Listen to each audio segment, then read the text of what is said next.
Preface of Dinosaurs with Special Reference to the American Museum Collections by William Diller Matthew. Preface. Dragons of the Prime that tear each other in their slime. This volume is in large part a reprint of various popular descriptions and notices in the American Museum Journal and elsewhere by Professor Henry Fairfield Osborn, Mr. Barnum Brown, and the writer. There has been considerable demand for these articles, which are now mostly out of print. In reprinting, it seemed best to combine and supplement them so as to make a consecutive and intelligible account of the dinosaur collections in the museum. The original notices are quoted verbatim. For the remainder of the text, the present writer is responsible. Professor S. W. Williston of Chicago University has kindly contributed a chapter, all too brief, describing the first discoveries of dinosaurs in the western formations that have since yielded so large a harvest.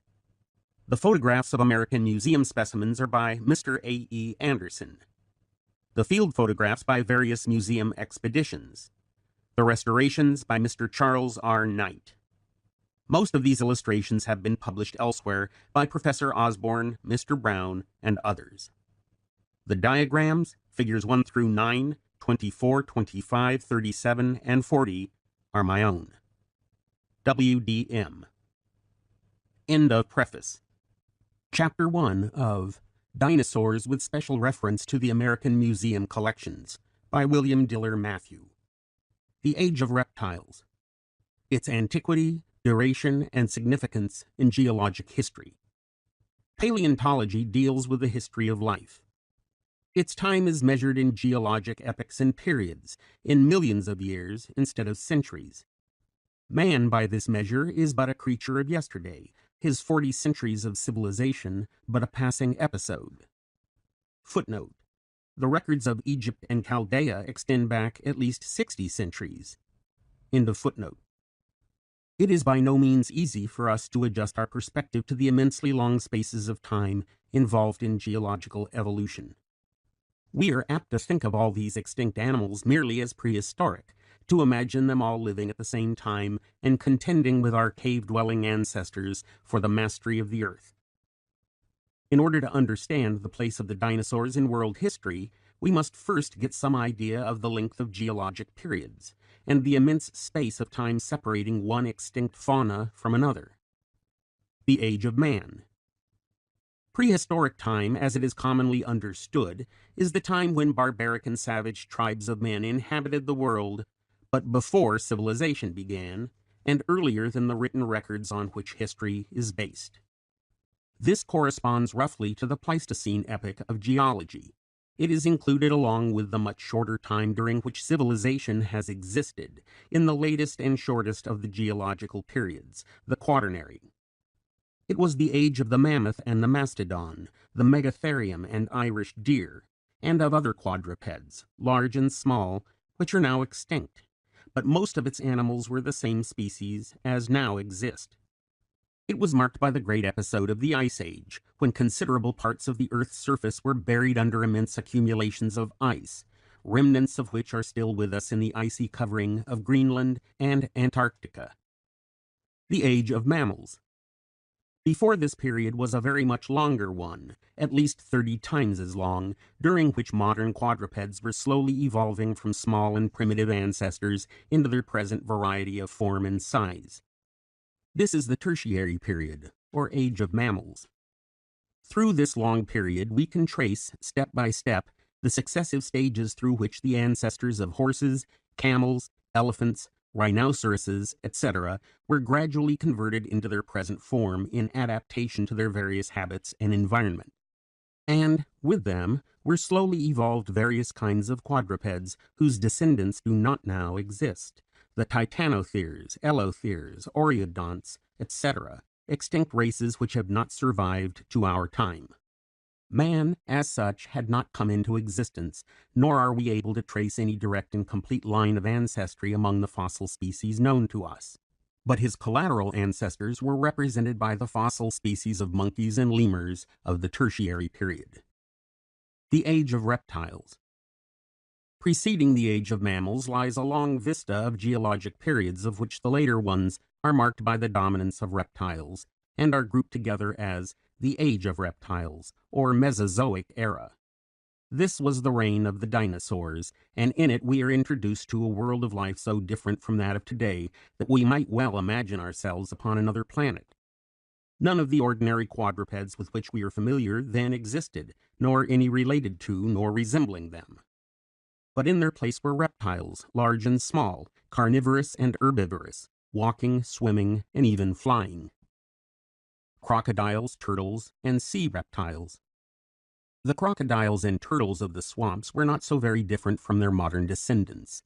There were also sea crocodiles, sea turtles, huge marine lizards, mosasaurs, with flippers instead of feet, and another group of great marine reptiles, plesiosaurs, somewhat like sea turtles but with long neck and toothed jaws and without any carapace. These various kinds of sea reptiles took the place of the great sea mammals of modern times, which were evolved during the age of mammals, of whales and dolphins, seals and walruses, and manatees. Pterodactyls. The flying reptiles, or pterosaurians, partly took the place of birds, and most of them were of small size. Strange bat-winged creatures, the wing membrane stretched on the enormously elongated fourth finger, they are of all extinct reptiles the least understood, the most difficult to reconstruct and visualize as they were in life. Dinosaurs. The land reptiles were chiefly dinosaurs, a group which flourished throughout the Age of Reptiles and became extinct at its close. Dinosaur is a general term which covers as wide a variety in size and appearance as quadruped among modern animals. And the dinosaurs in the Age of Reptiles occupied about the same place in nature as the larger quadrupeds do today. They have been called the giant reptiles, for those we know most about were gigantic in size, but there were also numerous smaller kinds, the smallest no larger than a cat. All of them had short, compact bodies, long tails, and long legs for a reptile, and instead of crawling, they walked or ran, sometimes upon all fours, more generally upon the hind limbs like ostriches, the long tail balancing the weight of the body. Some modern lizards run this way on occasion, especially if they are in a hurry. But the bodies of lizards are too long and their limbs too small and slender for this to be the usual mode of progress, as it seems to have been among the dinosaurs. Animals of the Age of Reptiles. Land reptiles. Dinosaurs corresponding to the larger quadrupeds or land mammals of today. Crocodiles, lizards, and turtles still surviving. Sea reptiles. Plesiosaurs, ichthyosaurs, and mosasaurs, corresponding to whales, dolphins, seals, etc., or sea mammals of today. Flying reptiles, or pterosaurs. Birds with teeth, scarce and little known. Primitive mammals of minute size, scarce and little known. Fishes and invertebrates, many of them extinct races, all more or less different from modern kinds. Fishes, large and small, were common in the seas and rivers of the Age of Reptiles, but all of them were more or less different from modern kinds, and many belonged to ancient races now rare or extinct. The lower animals or invertebrates were also different from those of today, although some would not be very noticeably so at first glance. Among mollusks, the ammonites, related to the modern pearly nautilus, are an example of a race very numerous and varied during all the periods of the reptilian era, but disappearing at its close, leaving only a few collateral descendants in the squids, cuttlefish, and nautili of the modern seas. The brachiopods were another group of mollusks, or rather molluscoids, for they were not true mollusks, less abundant even then than in previous ages, and now surviving only in a few rare and little-known types, such as the lampshell, Terebratulina. Insects. The insect life of the earlier part of the Age of Reptiles was notable for the absence of all the higher groups and orders, especially those adapted to feed on flowers. There were no butterflies or moths, no bees or wasps or ants, although there were plenty of dragonflies, cockroaches, bugs, and beetles. But in the latter part of this era, all these higher orders appeared along with the flowering plants and trees. Plants. The vegetation in the early part of the era was very different both from the gloomy forests of the more ancient Coal era and from that which prevails today.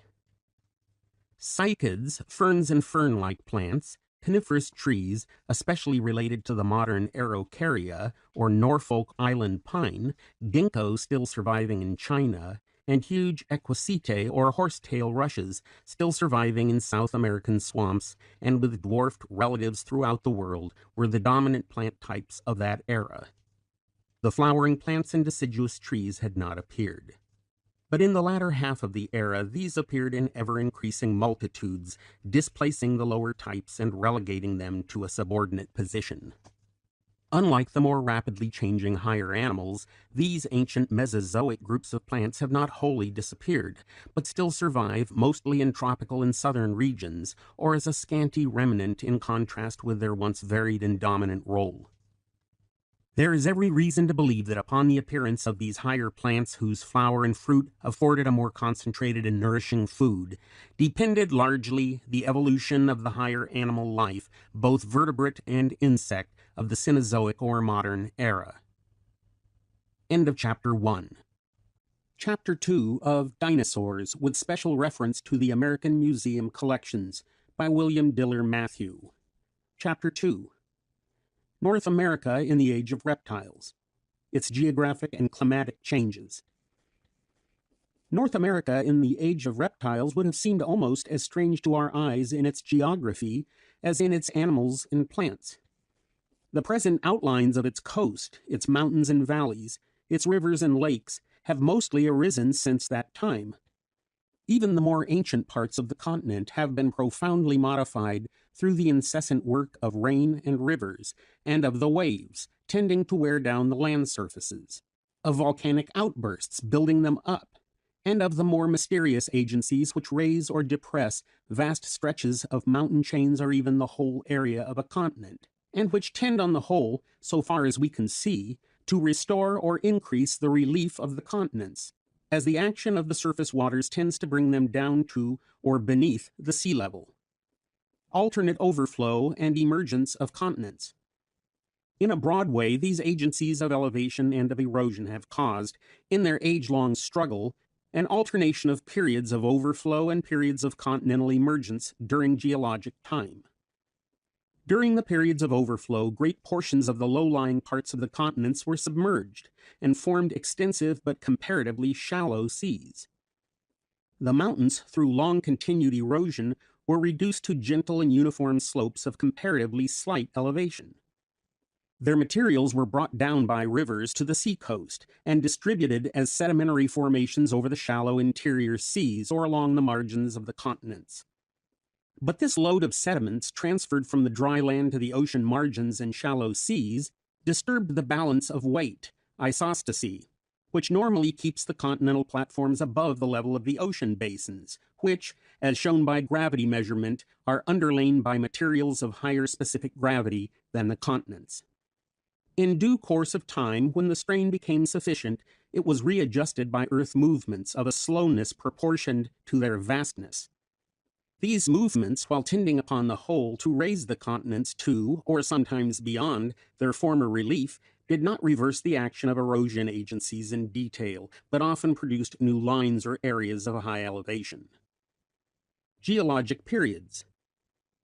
A geologic period is the record of one of these immense and long-continued movements of alternate submergence and elevation of the continents.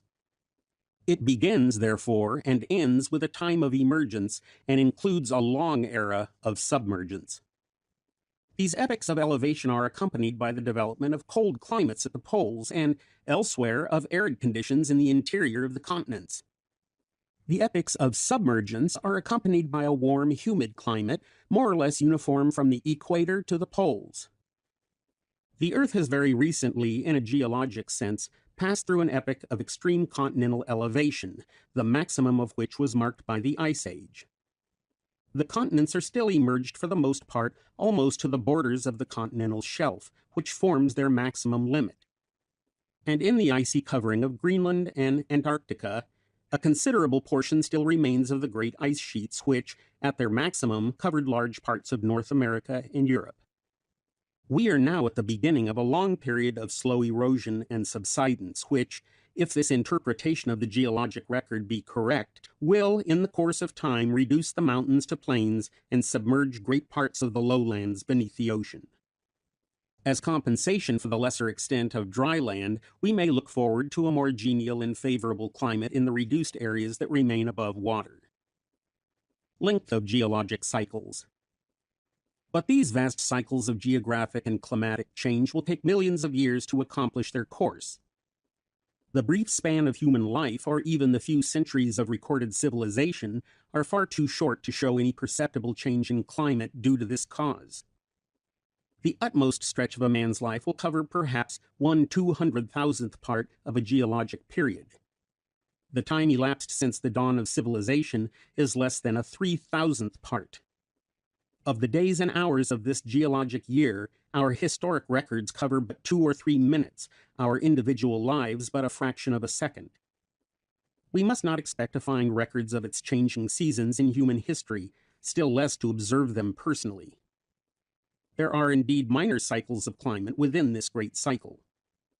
The Great Ice Age, through which the Earth has so recently passed, was marked by alternations of severity and mildness of climate, of advance and recession of the glaciers, and within these smaller cycles are minor alternations whose effect upon the course of human history has been shown recently by Professor Huntington. The pulse of Asia. But the great cycles of the geologic periods are of a scope far too vast for their changes to be perceptible to us except through their influence upon the course of evolution. The later cycles of geologic time. The Reptilian era opens with a period of extreme elevation, which rivaled that of the glacial epoch and was similarly accompanied by extensive glaciation, of which some traces are preserved to our day in characteristic glacial boulders, ice scratches, and till, embedded or interstratified in the strata of the Permian age.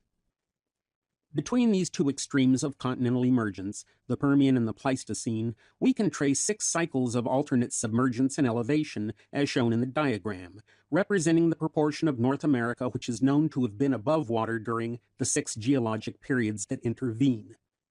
From this diagram, it will appear that the 6 cycles or periods were by no means equal in the amount of overflow or complete recovery of the drowned lands.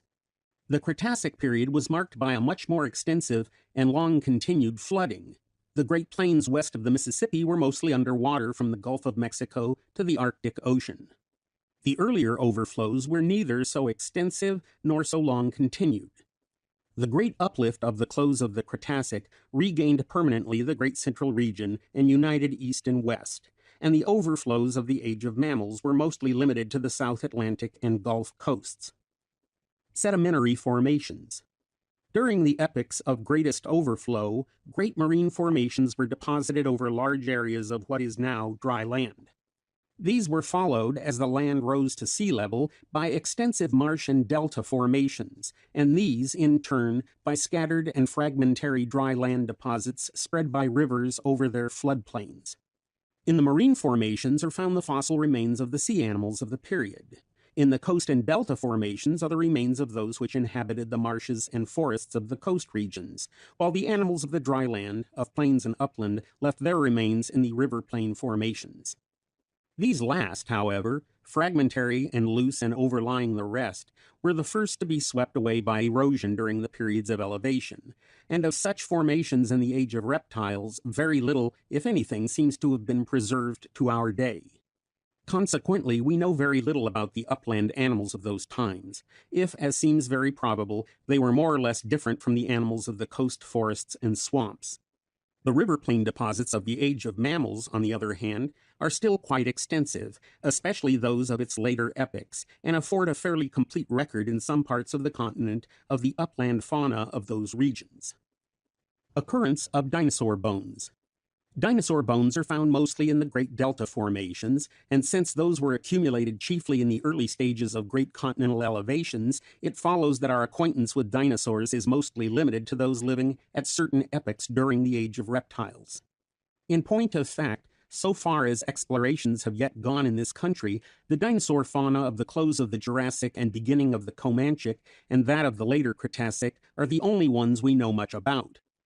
The immense interval of time that preceded, and the no less vast stretch of time that separated them, is represented in the record of dinosaur history by a multitude of tracks and a few imperfect skeletons assigned to the close of the Triassic period, and by a few fragments from formations which may be intermediate in age between the Jurassic Comanchic and the late Cretacic. Consequently, we cannot expect to trace among the dinosaurs the gradual evolution of different races as we can do among the quadrupeds of the age of mammals. Imperfection of the geologic record. The age of mammals in North America presents a moving picture of the successive stages in the evolution of modern quadrupeds. The age of reptiles shows, broadly considered, two photographs representing the land vertebrates of two long-distant periods, as remote in time from each other as the later one is remote from the present day. Of the earlier stages in the evolution of the dinosaurs, there are but a few imperfect sketches in this country. In Europe, the picture is more complete. In the course of time, as exploration progresses, we shall no doubt recover more complete records. But probably we shall never have so complete a history of the terrestrial life of the age of reptiles as we have of the age of mammals. The records are defective, a large part of them destroyed or forever inaccessible. End of Chapter 2. Chapter 3 of Dinosaurs, with special reference to the American Museum Collections, by William Diller Matthew. Chapter 3. Kinds of Dinosaurs. Common characters and differences between the various groups. In the preceding chapter, we have attempted to point out the place in nature that the dinosaurs occupied, and the conditions under which they lived. They were the dominant land animals of their time, just as the quadrupeds were during the age of mammals. Their sway endured for a long era, estimated at 9 millions of years, and about 3 times as long as the period which has elapsed since their disappearance. They survived vast changes in geography and climate, and became extinct through a combination of causes not fully understood as yet.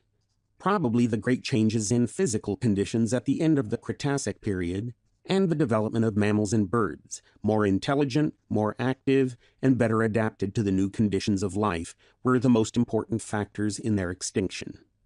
The dinosaurs originated, so far as we can judge, as lizard-like reptiles with comparatively long limbs, long tails, 5 toes on each foot, tipped with sharp claws, and with a complete series of sharp-pointed teeth.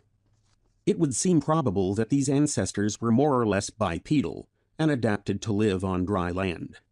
They were probably much like the modern lizards in size, appearance, and habitat.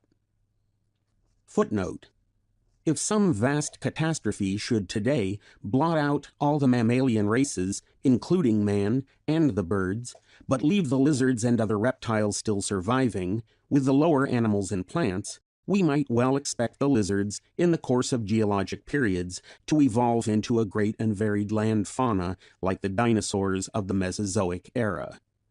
End of footnote. From this ancestral type, the dinosaurs evolved into a great variety of different kinds, many of them of gigantic size, some herbivorous, some carnivorous, some bipedal, others quadrupedal, many of them protected by various kinds of bony armor plates, or provided with horns or spines, some with sharp claws, others with blunted claws or hoofs. These various kinds of dinosaurs are customarily grouped as follows. Carnivorous dinosaurs, or theropoda, with sharp-pointed teeth, sharp claws, bipedal, with bird-like hind feet, generally 3-toed, the forelimbs adapted for grasping or tearing, but not for support of the body. Footnote: the ancestral types have 4 complete toes, but in the true theropoda, the inner digit is reduced to a small incomplete remnant, its claw reversed and projecting at the back of the foot, as in birds. End of footnote. The head is large, neck of moderate length, body unarmored. The principal dinosaurs of this group in America are Allosaurus, Ornitholestes, Upper Jurassic period, Tyrannosaurus, Deinodon, Albertosaurus, Ornithomimus, Upper Cretacic period. Amphibious dinosaurs, or sauropoda, with blunt-pointed teeth and blunt claws, quadrupedal, with elephant-like limbs and feet, long neck and small head. unarmored.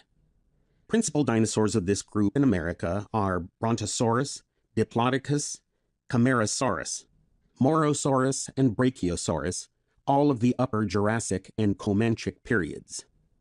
Beaked dinosaurs, or predentates, with a horny beak on the front of the jaw, cutting or grinding teeth behind it. All herbivorous, with pelvis of peculiar type, with hoofs instead of claws, and many genera heavily armored. Mostly 3 short toes on the hind foot, 4 or 5 on the forefoot. This group comprises animals of very different proportions as follows. 1. Iguanodonts, bipedal, unarmored, with a single row of serrated cutting teeth, 3-toed hind feet. Upper Jurassic, Comanchic, and Cretacic. Camptosaurus is the best-known American genus. 2. Trachodonts, or duck-billed dinosaurs. Like the iguanodonts, but with numerous rows of small teeth set close together to form a grinding surface. Cretacic period. Trachodon, Hadrosaurus, Claosaurus, Saurolophus, Corythosaurus, etc. 3. Stegosaurs, or armored dinosaurs. Quadrupedal dinosaurs with elephantine feet, short neck, small head, body and tail armored with massive bony plates, and often with large bony spines. Teeth in a single row, like those of iguanodonts. Stegosaurus of the Upper Jurassic, Ankylosaurus of the Upper Cretacic. 4. Ceratopsian, or horn dinosaurs. Quadrupedal, with elephantine feet, short neck, very large head enlarged by an enormous bony frill covering the neck, with a pair of horns over the eyes and a single horn in front. Teeth in a single row, but broadened out and adapted for grinding the food. No body armor. Triceratops is the best-known type. Monoclonius, Ceratops, Torosaurus, and Anchiceratops are also of this group, all from the Cretacic period. Classification of dinosaurs. It is probable that the dinosaurs are not really a natural group or order of reptiles, although they have been generally so considered. The carnivorous and amphibious dinosaurs, in spite of their diverse appearance and habits, are rather nearly related, while the beaked dinosaurs form a group apart and may be descendants of a different group of primitive reptiles. These relations are most clearly seen in the construction of the pelvis.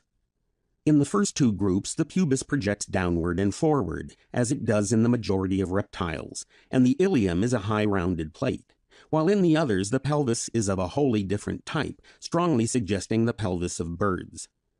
Recent researches upon Triassic dinosaurs, especially by the distinguished German savants Friedrich von Huene, Otto Jäckel, and the late Eberhard Fross, and the discovery of more complete specimens of these animals also clear up the true relationships of these primitive dinosaurs, which have mostly been referred hitherto to the theropoda or megalosaurians.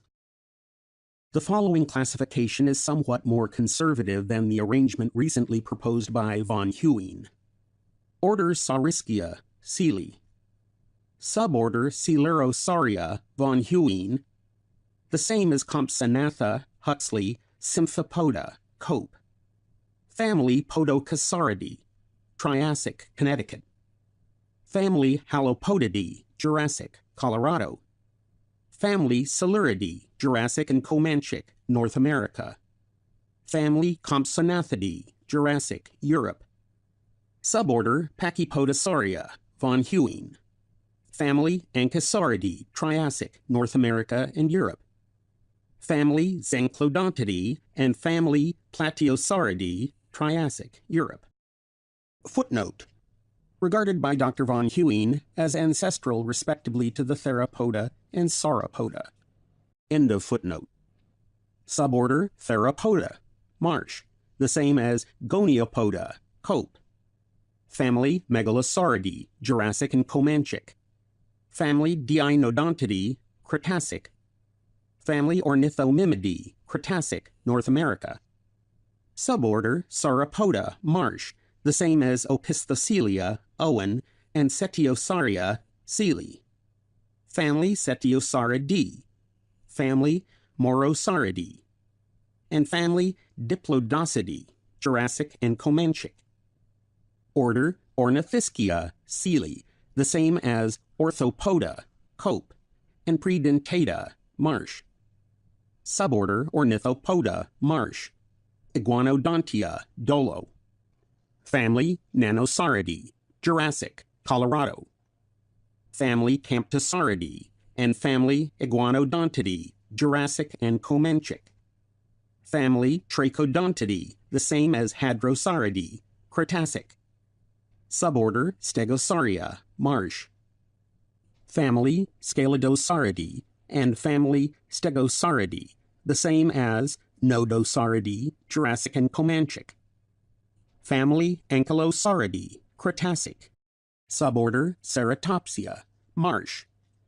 Family Ceratopsidae, Cretacic. End of Chapter 3. Chapter 4 of Dinosaurs, with special reference to the American Museum Collections by William Diller Matthew. Chapter 4. The Carnivorous Dinosaurs, Allosaurus, Tyrannosaurus, Ornitholestes, etc. Suborder Theropoda. The sharp teeth, compressed and serrated like a Paleolithic spear point, and the powerful sharp-pointed curved claws on the feet prove the carnivorous habits of these dinosaurs. The well-finished joints, dense texture of the hollow bones, and strongly marked muscle scars indicate that they were active and powerful beasts of prey. They range from small slender animals up to the gigantic Tyrannosaurus, equaling the modern elephant in bulk. They were half lizard, half bird in proportions, combining the head, the short neck, and small forelimbs and long snaky tail of the lizard, with the short, compact body, long, powerful hind limbs, and three-toed feet of the bird. The skin was probably either naked or covered with horny scales, as in lizards and snakes. At all events, it was not armor-plated as in the crocodile. Footnote: this is still doubtful in Tyrannosaurus. A number of very curious plates were found with one specimen in a quarry. B. Brown, 1913. End of footnote. They walked or ran upon the hind legs. In many of them, the forelimbs are quite unfitted for support of the body, and must have been used solely in fighting or tearing their prey. The huge size of some of these Mesozoic beasts of prey finds no parallel among their modern analogues. It is only among marine animals that we find predaceous types of such gigantic size. But among the carnivorous dinosaurs, we fail to find any indications of aquatic or even amphibious habits. They might indeed wade in the water, but they could hardly be at home in it, for they were clearly not good swimmers. We must suppose that they were dry land animals, or at most swamp dwellers. Dinosaur footprints. The ancestors of the theropoda appear first in the Triassic period, already of large size, but less completely bipedal than their successors. Incomplete skeletons have been found in the Triassic formations of Germany, but in this country they are chiefly known from the famous fossil footprints, or bird tracks as they were at first thought to be, found in the flagstone quarries at Kerner's Falls on the Connecticut River in the vicinity of Boonton, New Jersey, and elsewhere. Footnote: quite recently a series of more or less complete skeletons have been secured from the Upper Triassic, Kuper, near Halberstadt in Germany. They are not true megalosaurians, but primitive types, Pachypodosauria, ancestral to both these and the sauropoda. Probably many of the Connecticut footprints were made by animals of this primitive group. Ankylosaurus certainly belongs to it. End of footnote. These tracks are the footprints of numerous kinds of dinosaurs, large and small, mostly of the carnivorous group which lived in that region in the earlier part of the Age of Reptiles, and much has been learned from them as to the habits of the animals that made them. The tracks ascribed to carnivorous dinosaurs run in series with narrow tread, short or long steps, here and there a light impression of tail or forefoot, and occasionally the mark of the shank and pelvis, when the animal settled back and squatted down to rest a moment. The modern crocodiles, when they lift the body off the ground, waddle forward with the short limbs wide apart, and even the lizards, which run on their hind legs, have a rather wide tread. But these dinosaurs ran like birds, setting one foot nearly in front of the other, so that the prints of right and left feet are nearly in a straight line. This was on account of their greater length of limb, which made it easy for them to swing the foot directly underneath the body at each step, like mammals and birds, and thus maintain an even balance instead of wobbling from side to side as short-legged animals are compelled to do. Of the animals that made these innumerable tracks, the actual remains found thus far in this country are exceedingly scanty. 2 or 3 incomplete skeletons of small kinds are in the Yale Museum, of which Ankylosaurus is the best known. Megalosaurus.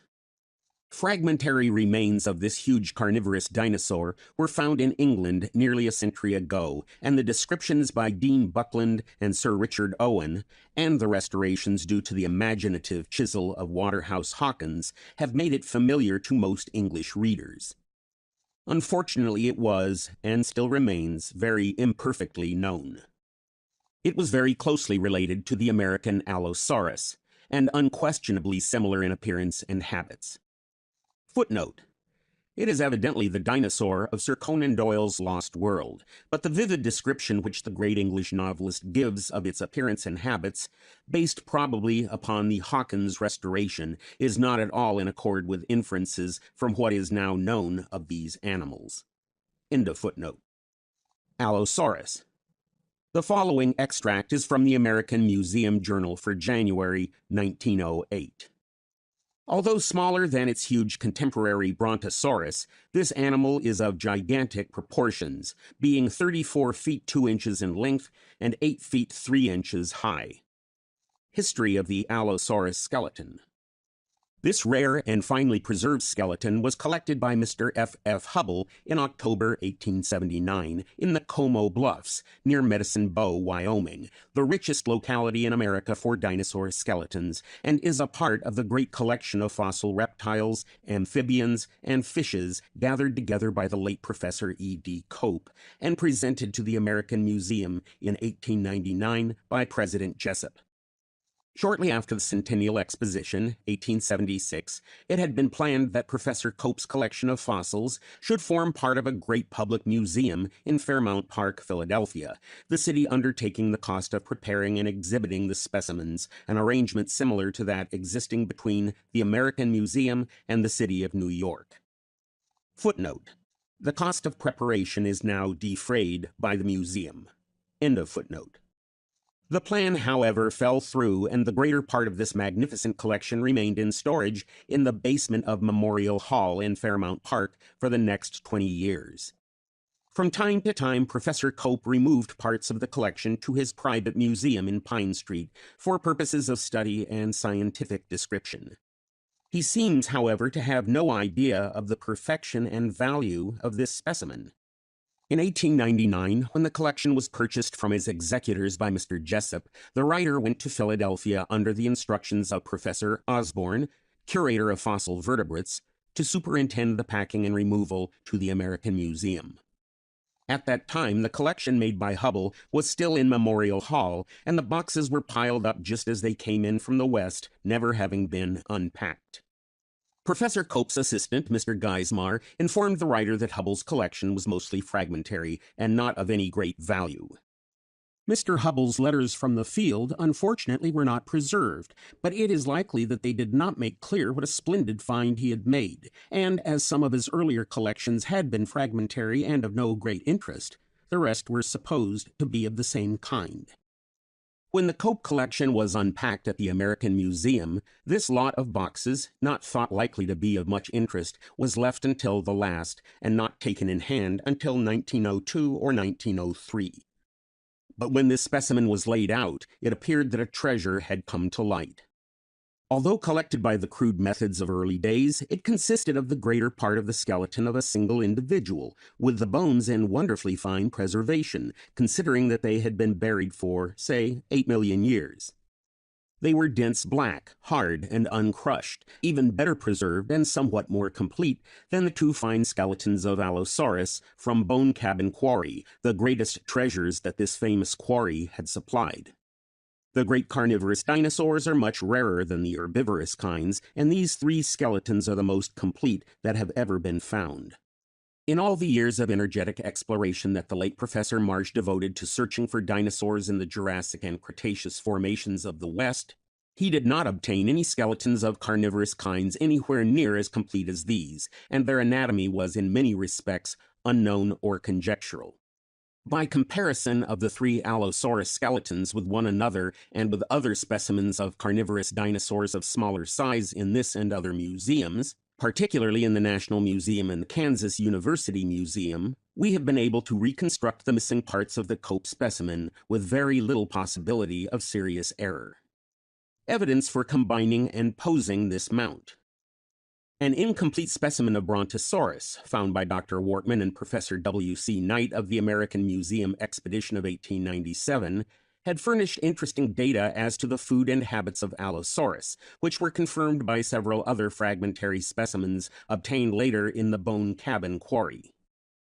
In this Brontosaurus skeleton, several of the bones, especially the spines of the tail vertebrae, when found in the rock, looked as if they had been scored and bitten off, as though by some carnivorous animal which had either attacked the Brontosaurus when alive or had feasted upon the carcass. When the Allosaurus jaw was compared with these score marks, it was found to fit them exactly, the spacing of the scratches being the same as the spacing of the teeth. Moreover, on taking out the Brontosaurus vertebrae from the quarry, a number of broken-off teeth of Allosaurus were found lying beside them.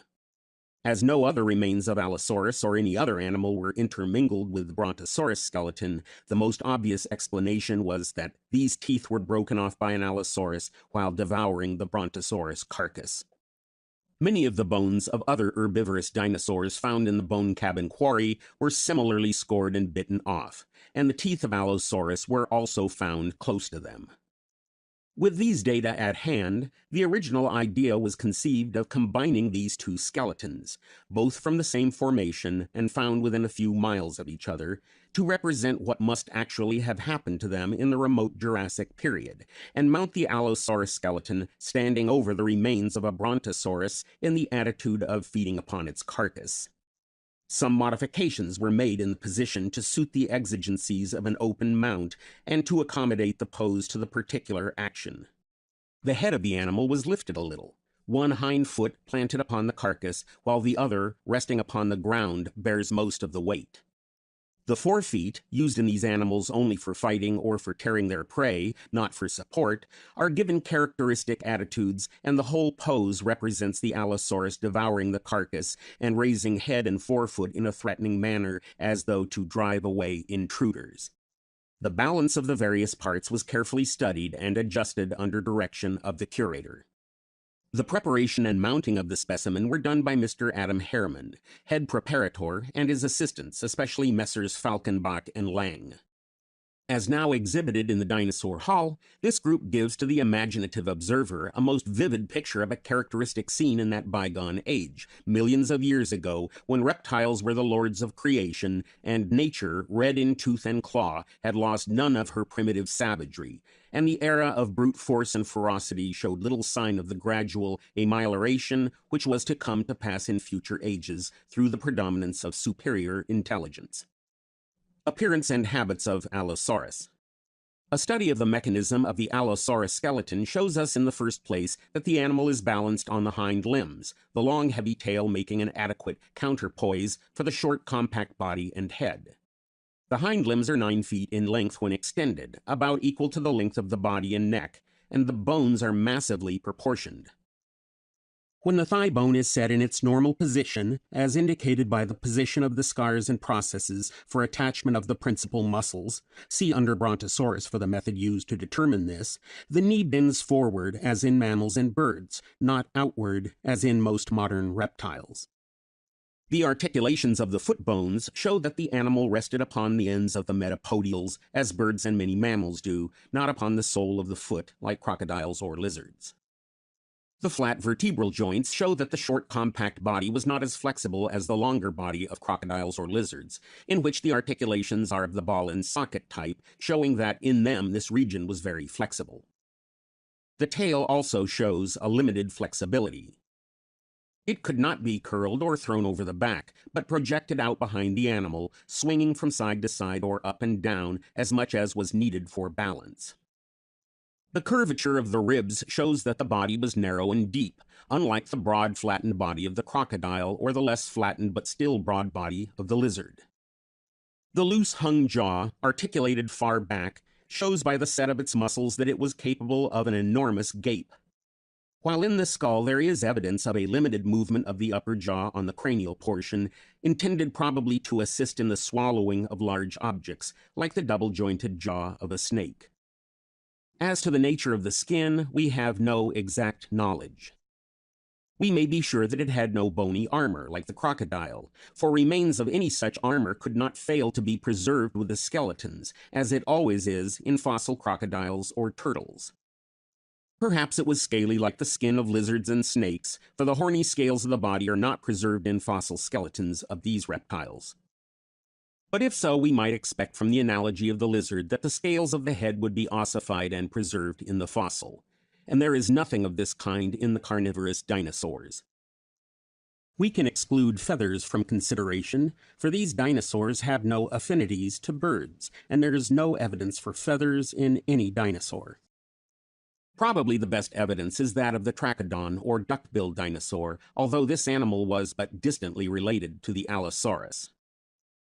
In trachodon, see page 94, we know that the skin bore neither feathers nor overlapping scales, but had a curiously patterned mosaic of tiny polygonal plates and was thin and quite flexible. Some such type of skin as this, in default of better evidence, we may ascribe to the Allosaurus. As to its probable habits, it is safe to infer that it was predaceous, active and powerful, and adapted to terrestrial life. Its methods of attack and combat must have been more like those of modern reptiles than the more intelligent methods of the mammalian carnivore.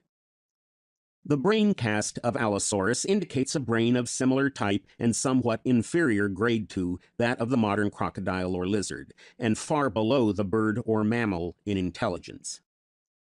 The keen sense of smell of the mammal, the keen vision of the bird, the highly developed reasoning power of both were absent in the dinosaur as in the lizard or crocodile. We may imagine the Allosaurus lying in wait, watching his prey until its near approach stimulates him into a semi-instinctive activity. Then a sudden swift rush, a fierce snap of the huge jaws, and a savage attack with teeth and claws until the victim is torn in pieces or swallowed whole. But the stealthy, persistent tracking of the cat or weasel tribe, the intelligent generalship of the wolf pack, the well-planned attack at the most vulnerable point in the prey, characteristic of all the predaceous mammals, would be quite impossible to the dinosaur. By watching the habits of modern reptiles, we may gain a much better idea of his capacities and limitations than if we judge only from the efficiency of his teeth and claws, and forget the inferior intelligence that animated these terrible weapons. Tyrannosaurus. The tyrant saurian, as Professor Osborne has named him, was the climax of evolution of the giant flesh-eating dinosaurs. It reached a length of 47 feet. And in bulk must have equaled the mammoth or the mastodon or the largest living elephants.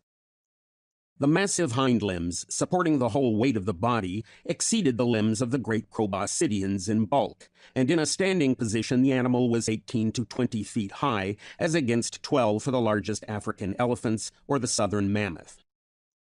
The head is 4 feet 3 inches long, 3 feet 4 inches deep, and 2 feet 9 inches wide, the long, deep, powerful jaws set with teeth from 3 to 6 inches long and an inch wide. To this powerful armament was added the great sharp claws of the hind feet, and probably the forefeet, curved like those of eagles, but 6 or 8 inches in length. During 10 years' explorations in the western Cretaceous formations, Mr. Brown has secured for the museum 3 skeletons of this magnificent dinosaur, incomplete but finely preserved. The first, found in 1900, included the jaws, a large part of backbone and ribs, and some limb bones. The second included most of skull and jaws, backbone, ribs and pelvis, and the hind limbs and feet, but not tail. The third consisted of a perfect skull and jaws, the backbone, ribs, pelvis, and nearly all of the tail, but no limbs. From these 3 specimens, it has been possible to reconstruct the entire skeleton. The exact construction of the forefeet is the only doubtful part. The forelimb is very small relatively to the huge size of the animal, but probably was constructed much as in the Allosaurus, with 2 or 3 large curved claws, the inner claw opposing the others. The missing parts of the 2 best skeletons have been restored, and with the help of 2 small models of the skeleton, a group has been made ready for mounting as the central piece of the proposed Cretaceous dinosaur hall. One of the skeletons is temporarily placed in the center of the quaternary hall, space for it in the present dinosaur hall being lacking. Following is Professor Osborne's description of the preparation of this group. The mounting of these 2 skeletons presents mechanical problems of very great difficulty. The size and weight of the various parts are enormous. The height of the head in the standing position reaches from 18 to 20 feet above the ground. The knee joint alone reaches 6 feet above the ground. All the bones are massive. The pelvis, femur, and skull are extremely heavy. Experience with Brontosaurus and with other large dinosaurs proves that it is impossible to design a metallic frame in the right pose in advance of assembling the parts. Even a scale restoration model of the animal as a whole does not obviate the difficulty. Accordingly, in preparing to mount Tyrannosaurus for exhibition, a new method has been adopted, namely, to prepare a scale model of every bone in the skeleton and mount this small skeleton with flexible joints and parts so that all studies and experiments as to pose can be made with the models. This difficult and delicate undertaking was entrusted to Mr. Erwin Kreisman of the artistic staff of the Department of Vertebrate Paleontology of the museum, who has prepared 2 very exact models to a 1/6 scale representing our 2 skeletons of Tyrannosaurus rex, which fortunately are of exactly the same size. A series of 3 experiments by Mr. Kreisman on the pose of Tyrannosaurus under the direction of the author and curator Matthew were not satisfactory. The advice of Mr. Raymond L. Ditmars, curator of reptiles in the New York Zoological Park, was sought, and we thus obtained the 4th pose, which is shown in the photographs published herewith. The 4th pose or study for the proposed full-sized mount is that of 2 reptiles of the same size attracted to the same prey. One reptile is crouching over its prey, which is represented by a portion of a skeleton. The object of this depressed pose is to bring the perfectly preserved skull and pelvis very near the ground, within easy reach of the visiting observer. The second reptile is advancing and attains very nearly the full height of the animal. The general effect of this group is the best that can be had and is very realistic, particularly the crouching figure. A 5th study will embody some further changes. The upright figure is not well balanced and will be more effective with the feet closer together, the legs straighter, and the body more erect. These reptiles have a series of strong abdominal ribs, not shown in the models. The 4th position places the pelvis in an almost impossible position, as will be noted from the ischium and pubis.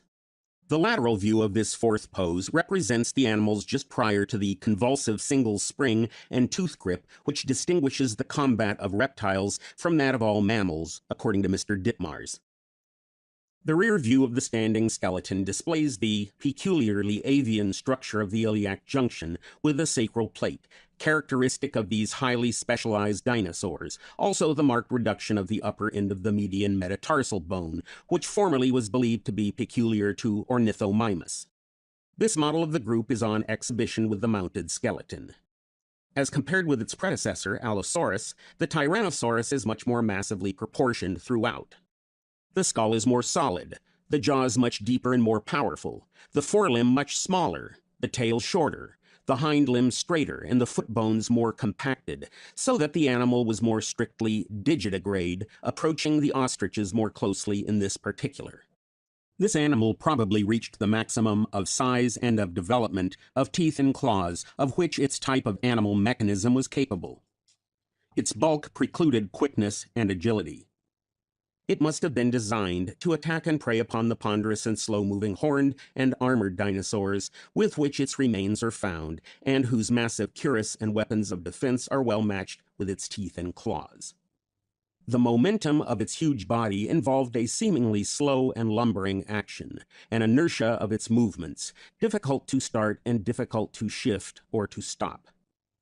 Such movements are widely different from the agile swiftness which we naturally associate with a beast of prey. But an animal which exceeds an average elephant in bulk, no matter what its habits, is compelled by the laws of mechanics to the ponderous movements appropriate to its gigantic size. These movements, directed and controlled by a reptilian brain, must needs be largely automatic and instinctive. We cannot doubt, indeed, that the carnivorous dinosaurs developed, along with their elaborately perfected mechanism for attack, an equally elaborate series of instincts guiding their action to effective purpose, and a complex series of automatic responses to the stimulus afforded by the sight and action of their prey might very well mimic intelligent pursuit and attack, always with certain limits set by the inflexible character of such automatic adjustments. But no animal as large as Tyrannosaurus could leap or spring upon another, and its slow stride quickening into a resistless rush might well end in unavoidable impalement on the great horns of Triceratops, futile weapons against a small inactive enemy, but designed no doubt to meet just such attacks as these. A true picture of these combats of titans of the ancient world we cannot draw. Perhaps we will never be able to reconstruct it. But the above considerations may serve to show how widely it would differ from the pictures based upon any modern analogies. One may well inquire why it is that no such gigantic carnivora have evolved among the mammalian land animals. The largest predaceous quadrupeds living today are the lion and tiger. The bears, although some of them are much larger, are not generally carnivorous, except for the polar bear, which is partly aquatic, preying chiefly upon seals and fish. There are indeed carnivorous whales of gigantic size, but no very large land carnivore. There were, it is true, during the Tertiary and Pleistocene, lions and other carnivores considerably larger than the living species, but none of them attained the size of their largest herbivorous contemporaries, or even approached it.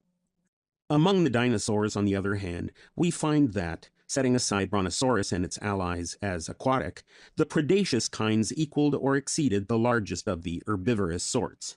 The difference is striking, and it does not seem likely that it is merely accidental.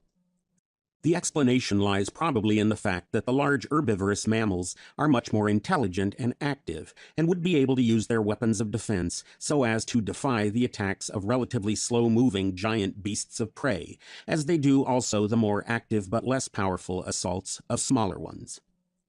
The elephant or the rhinoceros is, in fact, practically immune from the attacks of carnivora, and would still be so were the carnivora to increase in size.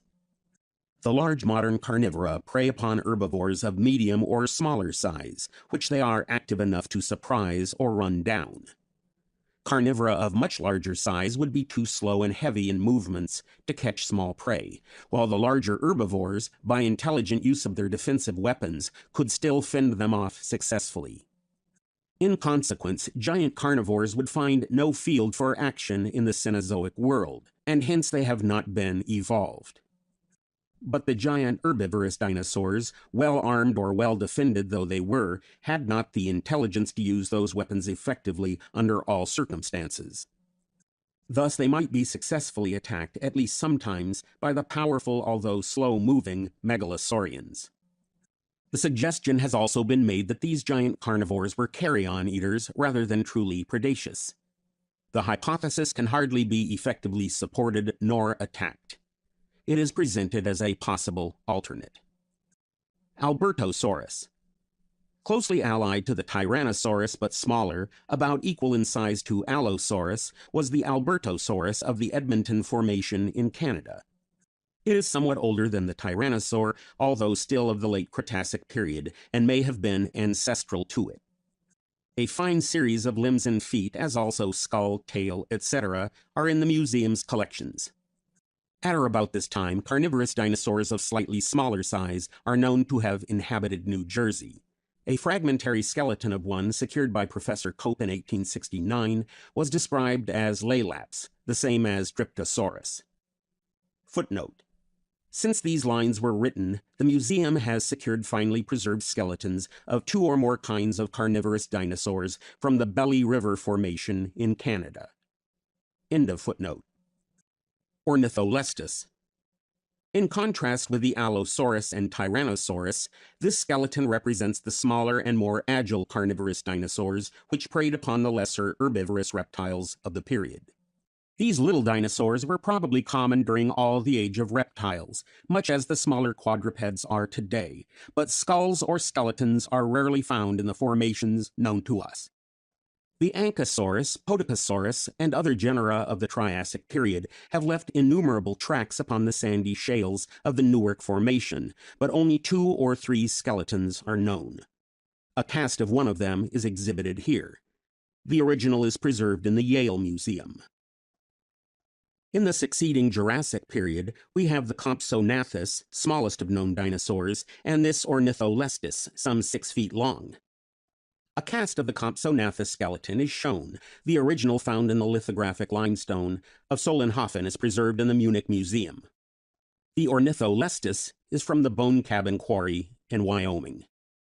The forefoot, with its long slender digits, is supposed to have been adapted for grasping an active and elusive prey, and the name, Ornitholestes means bird robber, indicates that that prey may sometimes have been the primitive birds which were its contemporaries. In the Cretacic period, there were also small and medium-sized carnivorous dinosaurs, contemporary with the gigantic kinds. A complete skeleton of Ornithomimus at the entrance to the Dinosaur Hall finally illustrates this group. In appearance, most of these small dinosaurs must have suggested long-legged bipedal lizards, running and walking on their hind limbs, with the long tail stretched out behind to balance the body. From what we know of their tracks, it seems that they walked or ran with a narrow treadway, the footsteps almost in the middle line of progress. They did not hop like perching birds, nor did they waddle like most living reptiles. Occasionally the tail or forefeet touched the ground as they walked, and when they sat down they rested on the end of the pubic bones and on the tail. So much we can infer from the footprint impressions. The general appearance is shown in the restorations of Ornitholestes, Compsognathus, and Ankylosaurus by Charles Knight. Ornithomimus. The skeleton of this animal from the Cretacic of Alberta was found by the Museum Expedition of 1914. It is exceptionally complete and has been mounted as a panel, in position as it lay in the rock, and with considerable parts of the original sandstone matrix still adherent.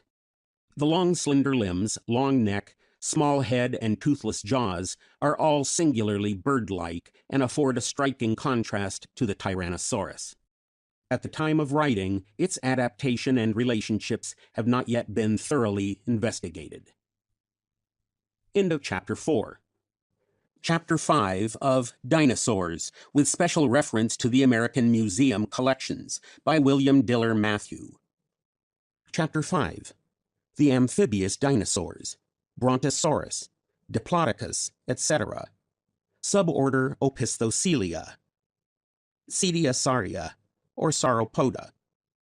These were the giant reptiles par excellence, for all of them were of enormous size, and some were by far the largest of all 4-footed animals, exceeded in bulk only by the modern whales. In contrast to the carnivorous dinosaurs, these are quadrupedal, with very small head, blunt teeth, long giraffe-like neck, elephantine body and limbs, long, massive tail prolonged at the tip into a whiplash as in the lizards.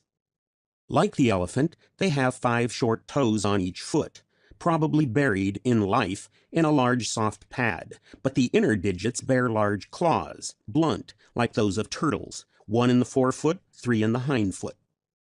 To this group belong the Brontosaurus and Diplodocus, the Camarasaurus, the Morosaurus, and other less known kinds. All of them lived during the late Jurassic and Comanchic, Lower Cretaceous, and belong to the older of the 2 principal dinosaur faunas.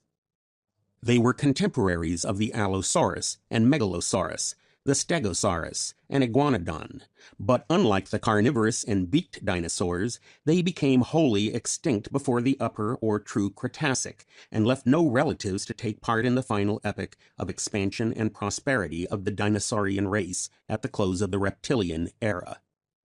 Brontosaurus. The following description of the Brontosaurus skeleton in the American Museum was first published in the American Museum Journal of April 1905. The Brontosaurus skeleton, the principal feature of the hall, is 66 feet 8 inches long. The weight of the animal when alive is estimated by W.K. Gregory at 38 tons. About 1/3 of the skeleton, including the skull, is restored in plaster modeled or cast from other incomplete skeletons. The remaining 2/3 belong to one individual, except for a part of the tail, one shoulder blade, and one hind limb, supplied from another skeleton of the same species. The skeleton was discovered by Mr. Walter Granger of the Museum Expedition of 1898, about 9 miles north of Medicine Bow, Wyoming. It took the whole of the succeeding summer to extract it from the rock, pack it, and ship it to the museum. Nearly 2 years were consumed in removing the matrix, piecing together and cementing the brittle and shattered petrified bone, strengthening it so that it would bear handling, and restoring the missing parts of the bones in tinted plaster. The articulation and mounting of the skeleton and modeling of the missing bones took an even longer time, so that it was not until February 1905 that the Brontosaurus was at last ready for exhibition. It will appear, therefore, that the collection, preparation, and mounting of this gigantic fossil has been a task of extraordinary difficulty. No museum has ever before attempted to mount so large a fossil skeleton, and the great weight and fragile character of the bones made it necessary to devise especial methods to give each bone a rigid and complete support, as otherwise it would soon break in pieces from its own weight. The proper articulating of the bones and posing of the limbs were equally difficult problems, for the amphibious dinosaurs to which this animal belongs disappeared from the earth long before the dawn of the age of mammals, and their nearest relatives, the living lizards, crocodiles, etc., are so remote from them in either proportions or habits that they are unsatisfactory guides in determining how the bones were articulated, and are of but little use in posing the limbs and other parts of the body in positions that they must have taken during life. Nor among the higher animals of modern times is there one which has any analogy in appearance or habits of life to those which we have been obliged, by the study of the skeleton, to ascribe to the Brontosaurus. As far as the backbone and ribs were concerned, the articulating surfaces of the bones were a sufficient guide to enable us to pose this part of the skeleton properly. The limb joints, however, are so imperfect that we could not in this way make sure of having the bones in a correct position. The following method, therefore, was adopted. A dissection and thorough study was made by the writer, with the assistance of Mr. Granger, of the limbs of alligators and other reptiles, and the position, size, and action of the principal muscles were carefully worked out. Then, the corresponding bones of the Brontosaurus were studied, and the position and size of the corresponding muscles were worked out, so far as they could be recognized from the scars and processes preserved on the bone. The Brontosaurus limbs were then provisionally articulated and posed, and the position and size of each muscle were represented by a broad strip of paper extending from its origin to its insertion. The action and play of the muscles on the limb of the Brontosaurus could then be studied, and the bones adjusted until a proper and mechanically correct pose was reached. The limbs were then permanently mounted in these poses, and the skeleton as it stands is believed to represent, as nearly as study of the fossil enables us to know, a characteristic position that the animal actually assumed during life. In proportions and appearance, the Brontosaurus was quite unlike any living animal. It had a long, thick tail like the lizards and crocodiles, a long, flexible neck like an ostrich, a thick, short, slab-sided body, and straight, massive, post-like limbs suggesting the elephant, and a remarkably small head for the size of the beast. The ribs, limb bones, and tail bones are exceptionally solid and heavy. The vertebrae of the back and neck and the skull, on the contrary, are constructed so as to combine the minimum of weight with the large surface necessary for the attachment of the huge muscles, the largest possible articulating surfaces, and the necessary strength at all points of strain. For this purpose they are constructed with an elaborate system of braces and buttresses of thin bony plates, connecting the broad articulating surfaces and muscular attachments, all the bone between these thin plates being hollowed into a complicated system of air cavities. This remarkable structure can be best seen in the unmounted skeleton of Camarasaurus, another amphibious dinosaur. The scientific name Camarasaurus equals chambered lizard, has reference to this peculiarity of construction. The teeth of the Brontosaurus indicate that it was an herbivorous animal, feeding on soft vegetable food. Three opinions as to the habitat of amphibious dinosaurs have been held by scientific authorities. The first, advocated by Professor Owen, who described the first specimens found 60 years ago, 1841 through 60, and supported especially by Professor Cope, has been most generally adopted.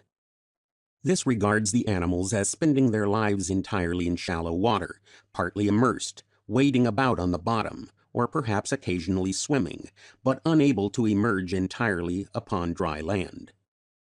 Footnote: Professor Williston makes the following criticism of this theory. I cannot agree with this view. The animals must have laid their eggs upon land, for the reason that reptile eggs cannot hatch in water. SWW.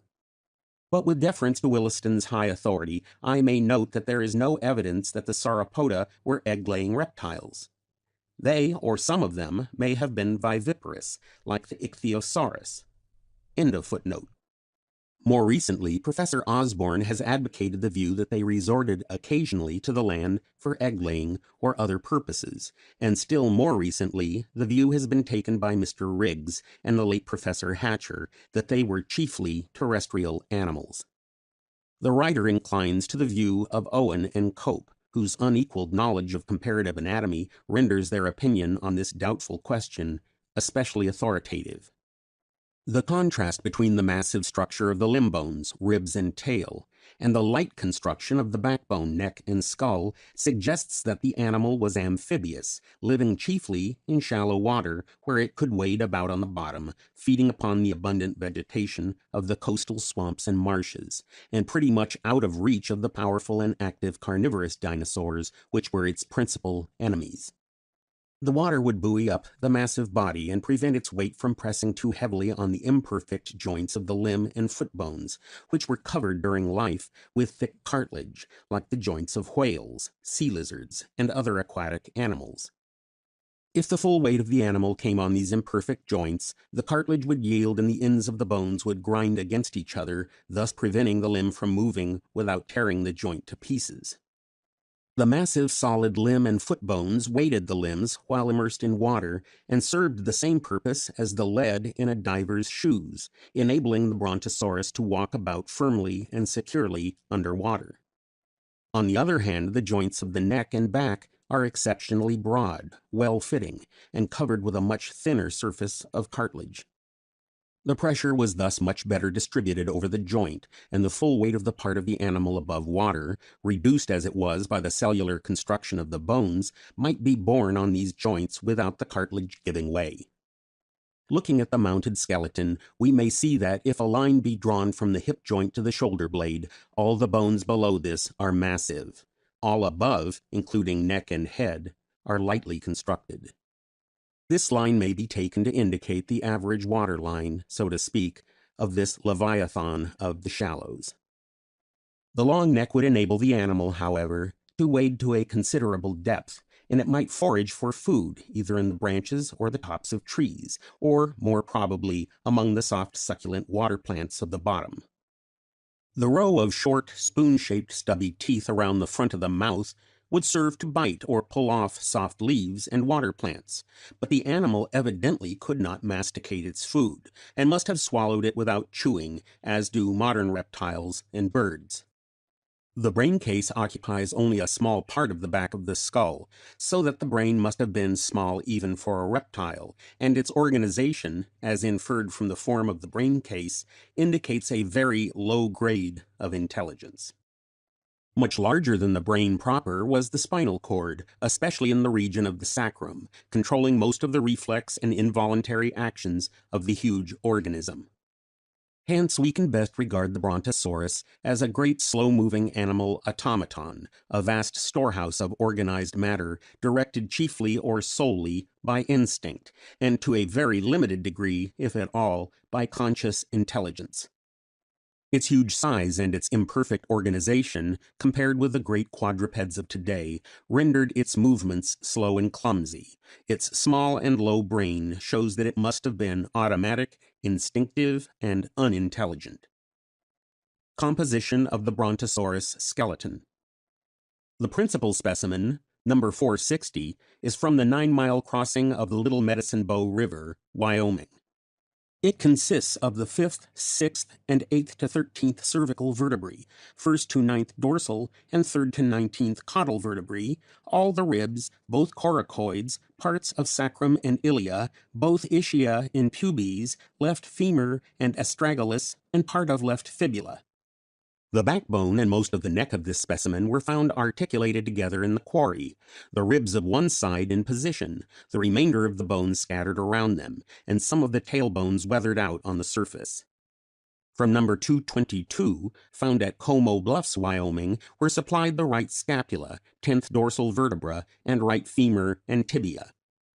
Number 339, from Bone Cabin Quarry, Wyoming, supplied the 20th to 40th caudal vertebrae. Number 592, from the same locality, the metatarsals of the right hind foot, and a few toe bones are supplied from other specimens.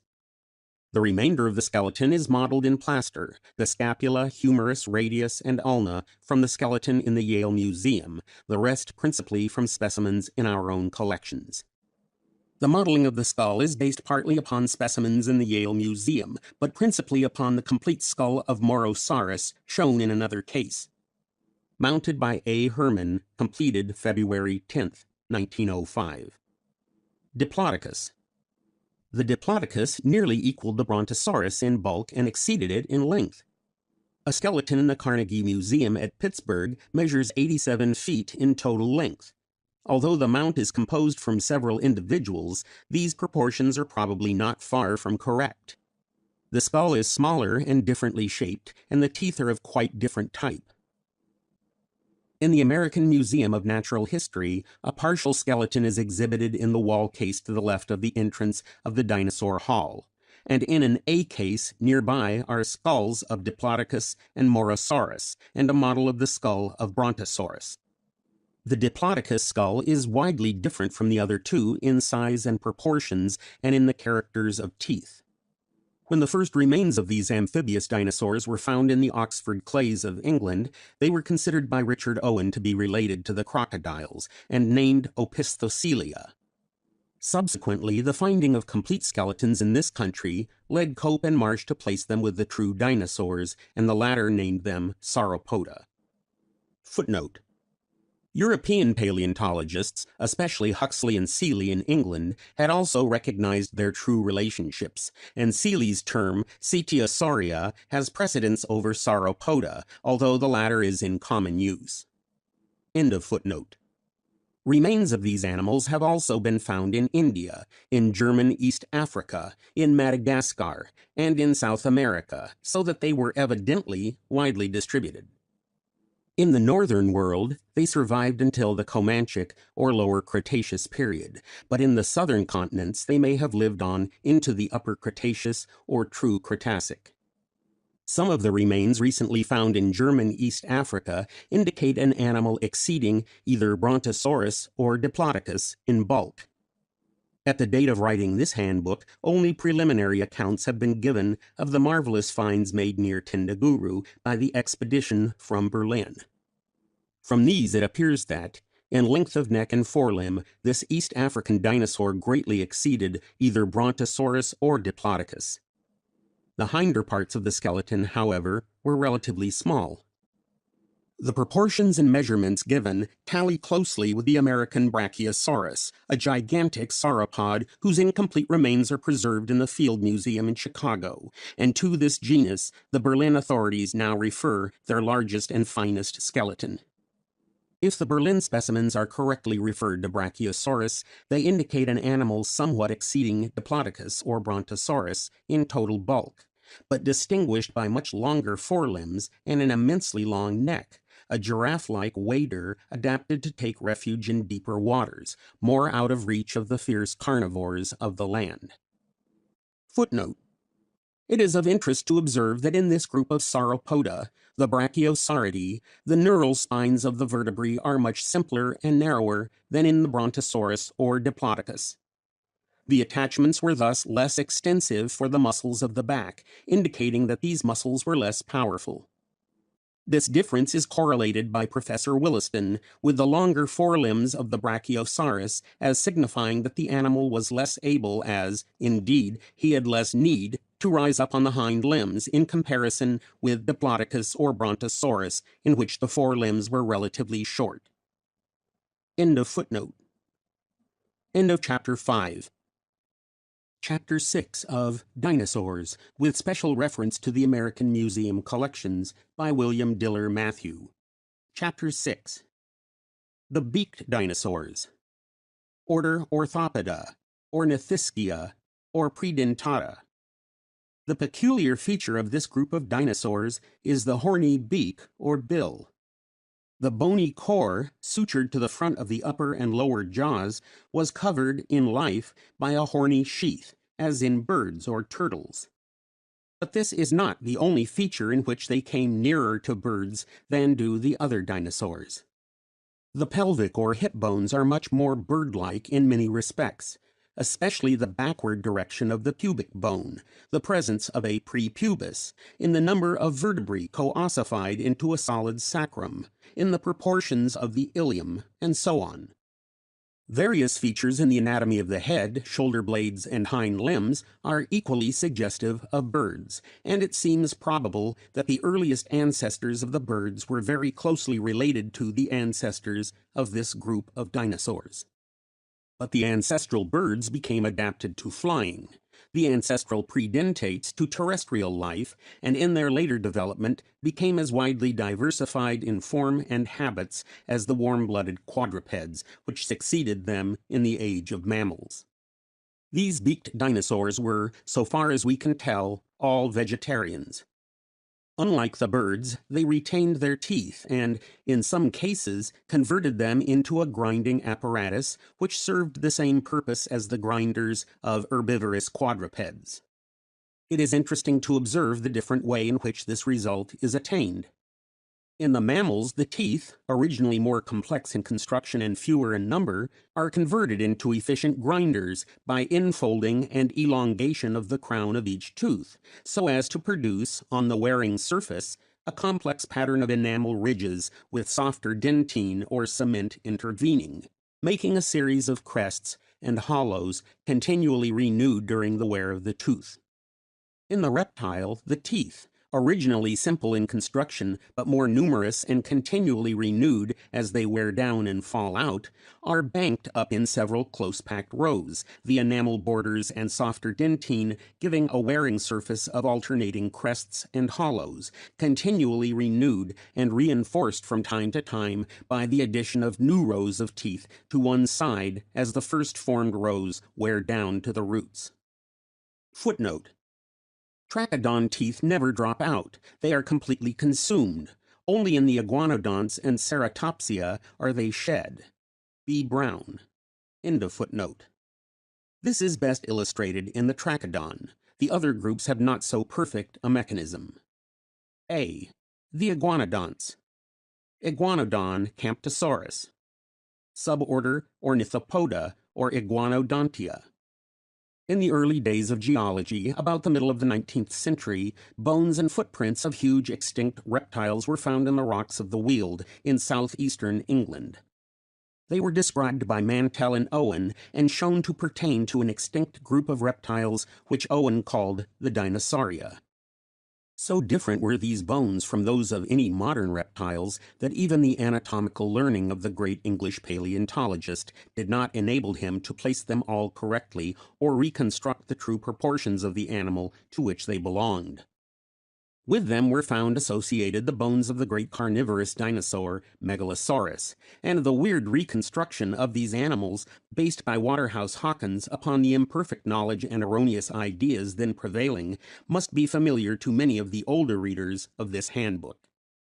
Life-size restorations of these and other extinct animals were erected in the grounds of the Crystal Palace at Sydenham, London, and in Central Park, New York. Those in London still exist, so far as the writer is aware, but the stern mandate of a former mayor of New York ordered the destruction of the Central Park models, not, indeed, as incorrect scientifically, but as inconsistent with the doctrines of revealed religion, and they were accordingly broken up and thrown into the waters of the park lake. Small replicas of these early attempts at restoring dinosaurs may still be seen in some of the older museums in this country and abroad. The real construction of the iguanodon was gradually built up by later discoveries, and in 1877 an extraordinary find in a coal mine at Bernissart in Belgium brought to light no less than 17 skeletons, more or less complete. These were found in an ancient fissure filled with rocks of Comanchic age, traversing the Carboniferous strata in which the coal seam lay, and with them were skeletons of other extinct reptiles of smaller size. The open fissure had evidently served as a trap into which these ancient giants had fallen, and either killed by the fall or unable to escape from the pit, their remains had been subsequently covered up by sediments and the pit filled in to remain sealed up until the present day. These skeletons, unique in their occurrence and manner of discovery, are the pride of the Brussels Museum of Natural History, and, together with the earlier discoveries, have made the iguanodon the most familiar type of dinosaur to the people of England and Western Europe. Camptosaurus. The American counterpart of the iguanodons of Europe was the Camptosaurus, nearly related and generally similar in proportions, but including mostly smaller species and lacking some of the peculiar features of the Old World genus. In the National Museum at Washington are mounted 2 skeletons of Camptosaurus, a large and a small species, and in the American Museum a skeleton of a small species. It suggests a large kangaroo in size and proportions, but the 3-toed feet with hoof-like claws, the reptilian skull loosely put together with lizard-like cheek teeth and turtle beak indicate a near relative of the great iguanodon. Thescelosaurus. The iguanodont family survived until the close of the Age of Reptiles, with no great change in proportions or characters. Its latest member is Thescelosaurus, a contemporary of Triceratops. Partial skeletons of this animal are shown in the Dinosaur Hall. A more complete one is in the National Museum. End of Chapter 6. Chapter 7 of Dinosaurs, with special reference to the American Museum Collections, by William Diller Matthew.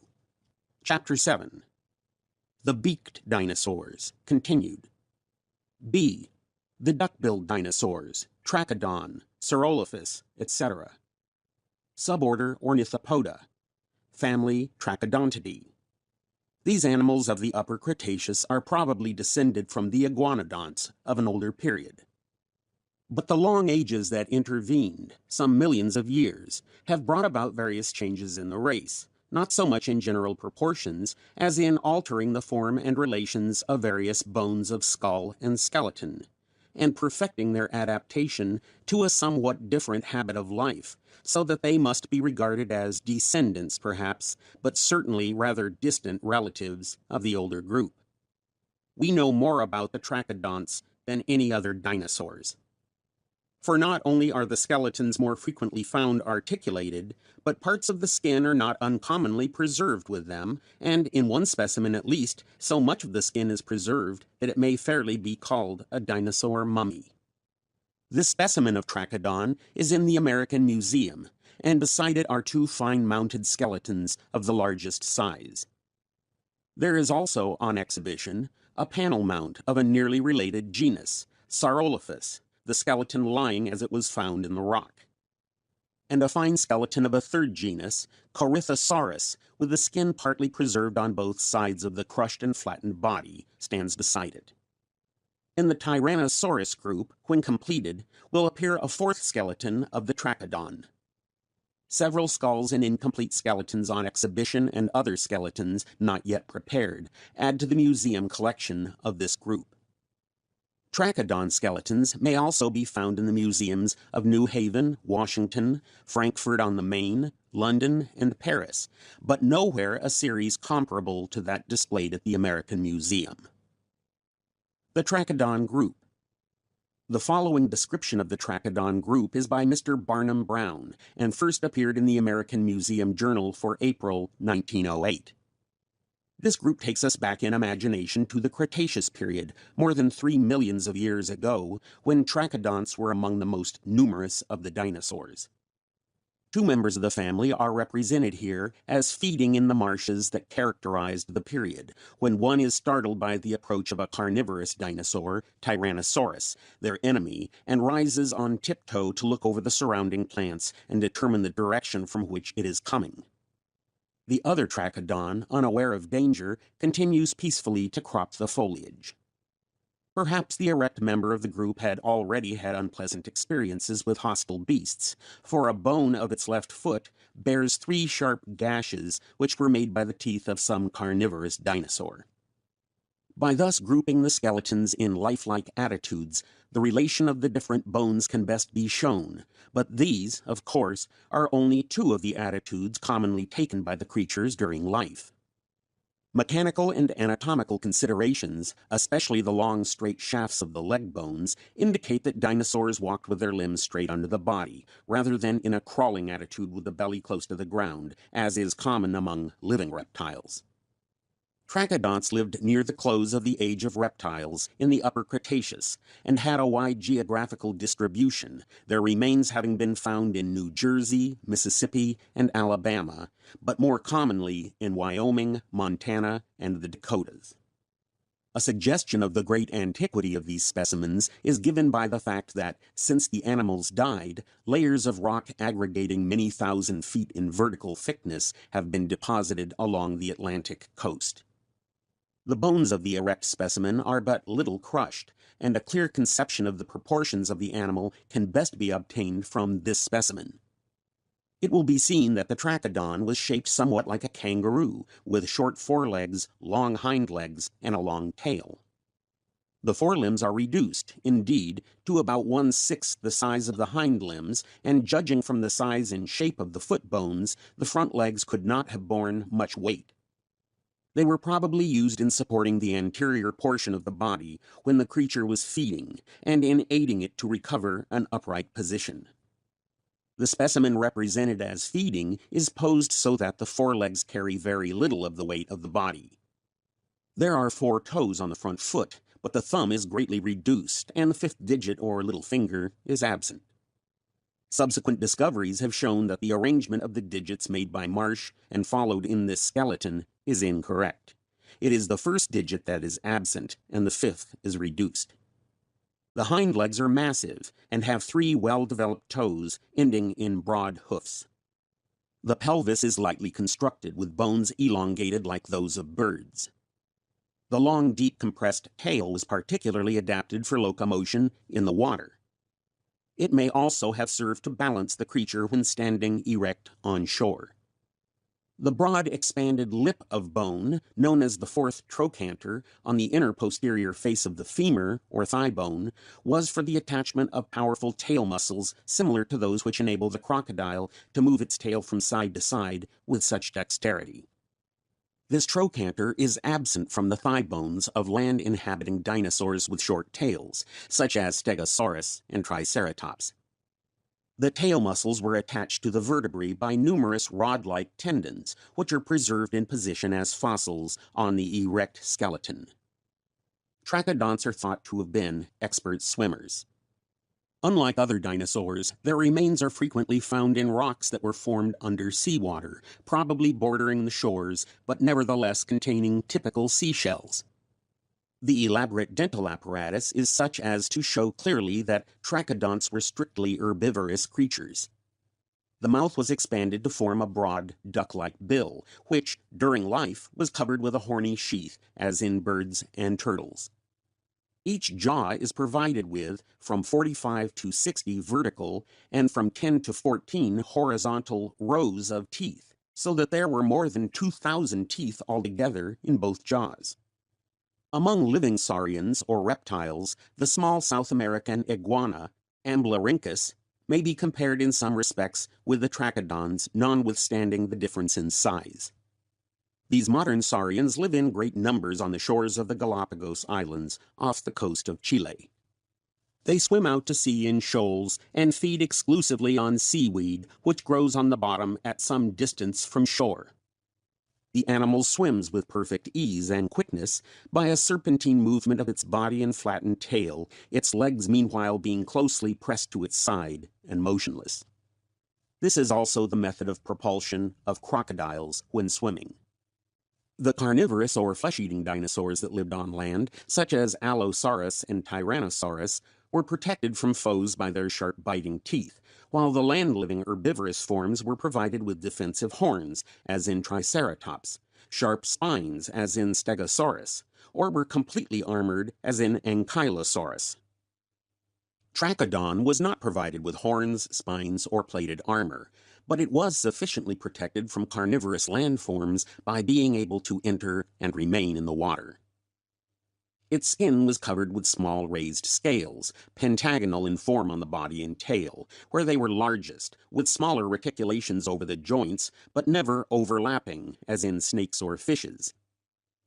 A trachodon skeleton was recently found with an impression of the skin surrounding the vertebrae, which is so well preserved that it gives even the contour of the tail, as is shown in the illustration.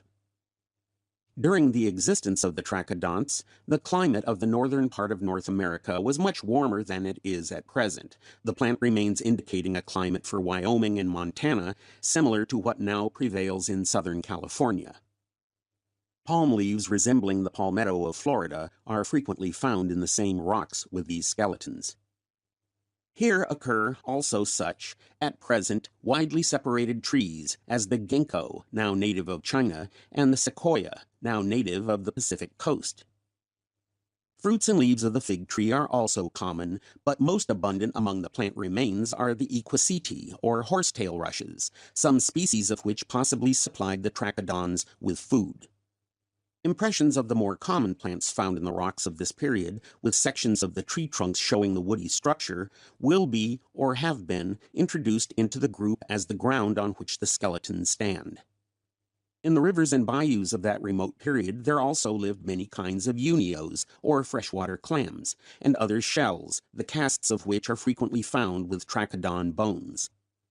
The fossil trunk of a coniferous tree was found in Wyoming, which was filled with groups of wood-living shells, similar to living teredo. These also will be introduced in the groundwork. The skeleton mounted in a feeding posture was one of the principal specimens in the Cope collection, which, through the generosity of the late President Jessup, was purchased and given to the American Museum. It was found near the Moreau River, north of the Black Hills, South Dakota, in 1882 by Dr. J. L. Wortman and Mr. R. S. Hill, collectors for Professor Cope. The erect skeleton came from Crooked Creek, central Montana, and was found by a ranchman, Mr. Oscar Hunter, while riding through the Badlands with a companion in 1904. The specimen was partly exposed, with backbone and ribs united in position.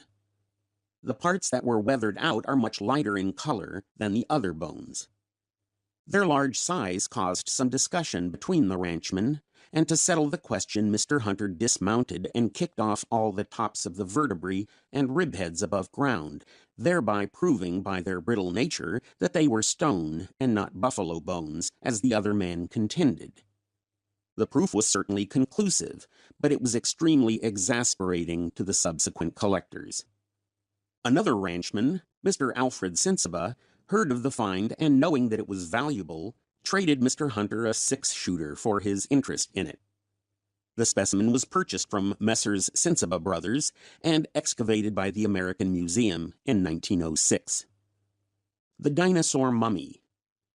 We all believe that the dinosaurs existed, but to realize it is not so easy.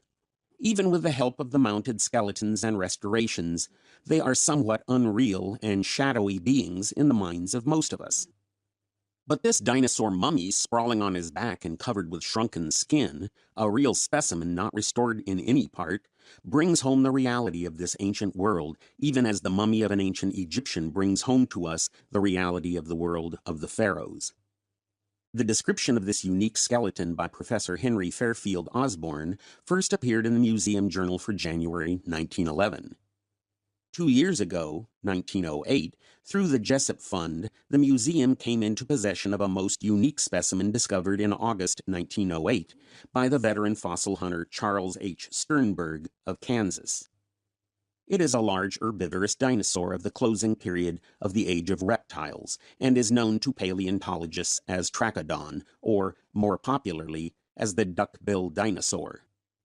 The skeleton or hard parts of these very remarkable animals had been known for over 40 years, and a few specimens of the epidermal covering, but it was not until the discovery of the Sternberg specimen that a complete knowledge of the outer covering of these dinosaurs was gained. It appears probable that, in a number of cases, these priceless skin impressions were mostly destroyed in removing the fossil specimens from their surroundings, because the explorers were not expecting to find anything of the kind. Altogether, 7 specimens have been discovered in which these delicate skin impressions were partly preserved, but the Trachodon mummy far surpasses all the others, as it yields a nearly complete picture of the outer covering.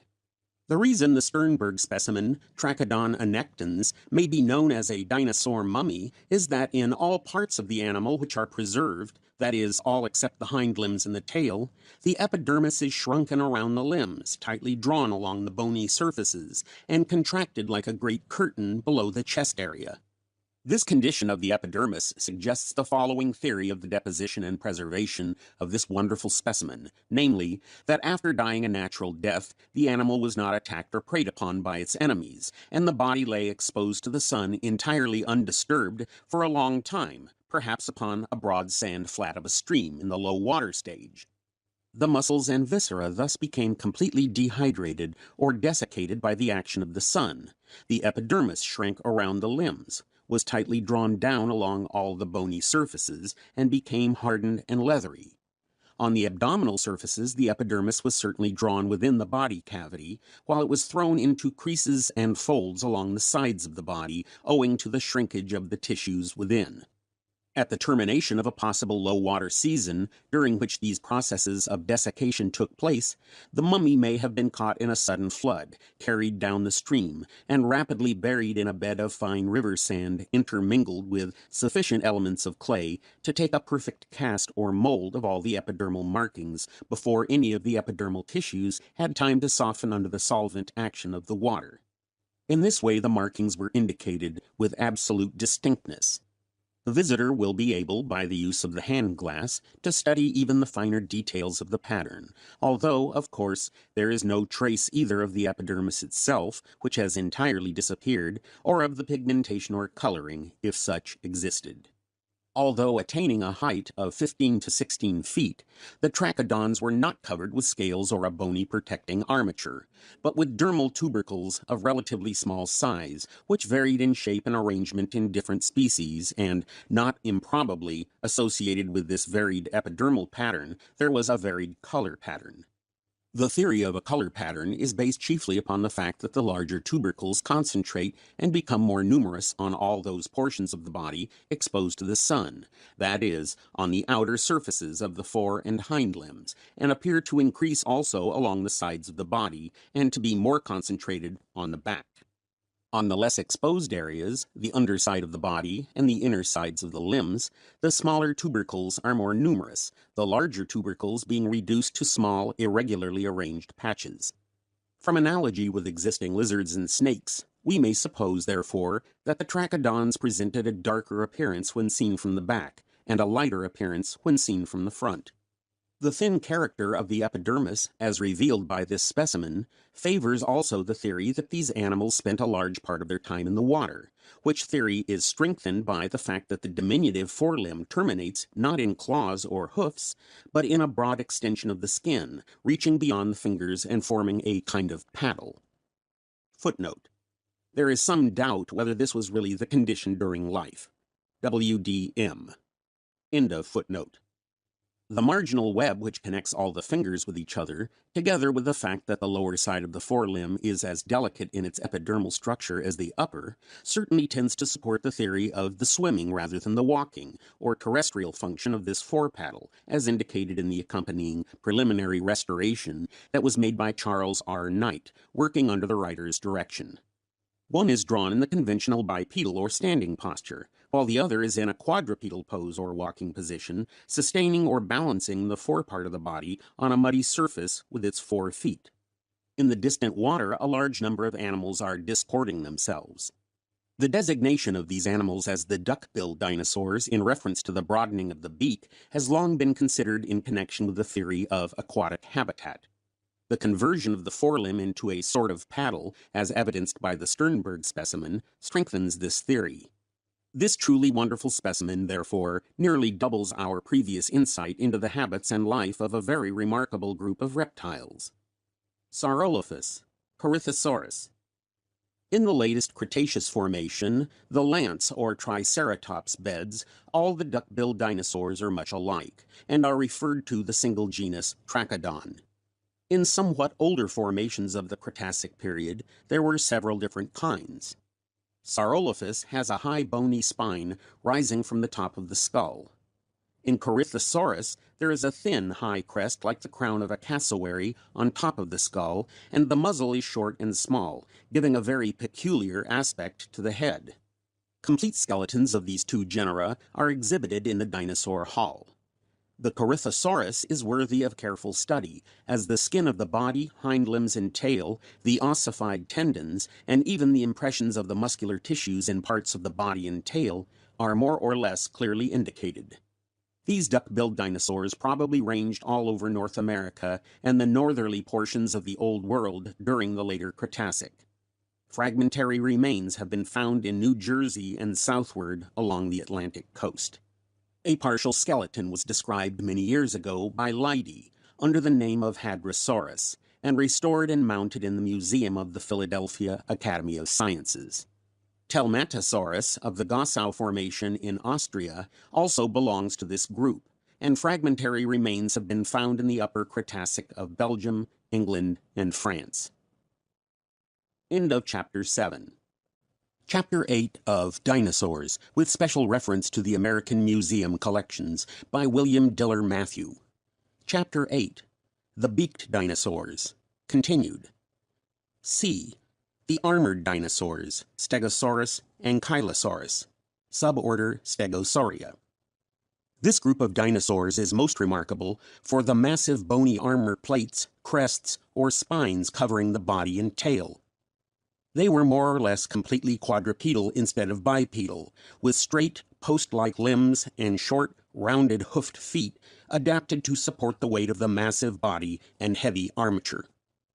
Although so different superficially from the bird-footed biped iguanodonts, they are evidently related to them, for the teeth are similar, and the horny beak, the construction of the pelvis, the 3-toed hind foot, and 4-toed front foot all betray relationship.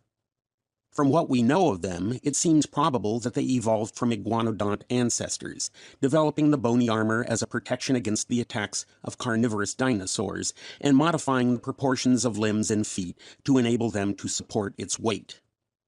They were evidently herbivorous, and some of them of gigantic size. Smaller kinds with less massive armor have been found in Europe, but the largest and most extraordinary members of this strange race are from North America. Stegosaurus. This extraordinary reptile equaled the Allosaurus in size and bore along the crest of the back a double row of enormous bony plates projecting upward and somewhat outward, alternately to one side and the other. The largest of these plates, situated just back of the pelvis, were over 2 feet high, 2.5 long, thinning out from a base 4 inches thick. The tail was armed with 4 or more stout spines, 2 feet long, and 5 or 6 inches thick at the base. In the neck region, and probably elsewhere, the skin had numerous small bony nodules and some larger ones embedded in its substance or protecting its surface. The head was absurdly small for so huge an animal, and the stiff, thick tail projected backward, but was not long enough to reach the ground. The hind limbs are very long and straight, the forelimbs relatively short, and the short, high, arched back and extremely deep and compressed body served to exaggerate the height and prominence of the great plates. The surface of these plates, covered with a network of blood vessels, shows that they bore a covering of thick, horny skin during life, which probably projected as a ridge beyond their edges, and still further increased their size. The spines of the tail, also, were probably cased in horn. This extraordinary animal was a contemporary of the Brontosaurus and Allosaurus, and its discovery was one of the great achievements of the late Professor Marsh. The skeletons which he described are mounted in the Yale and National Museums. Another skeleton was found in the famous Bone Cabin Quarry near Medicine Bow, Wyoming, by the American Museum expedition of 1901.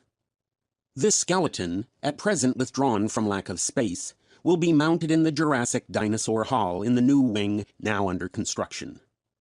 Ankylosaurus. Related to Stegosaurus, equally huge, but very different in proportions and character of its armor, was the Ankylosaurus of the late Cretacic. This animal, a contemporary of the Tyrannosaurus and duck-billed dinosaurs, was more effectively, though less grotesquely, armored than its more ancient relative.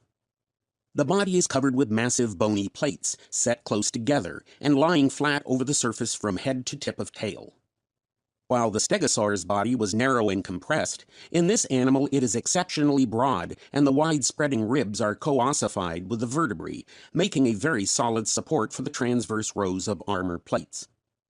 The head is broad triangular, flat-topped, and solidly armored, the plates consolidated with the surface of the skull and overhanging sides and front, the nostrils and eyes overhung by plates and bosses of bone.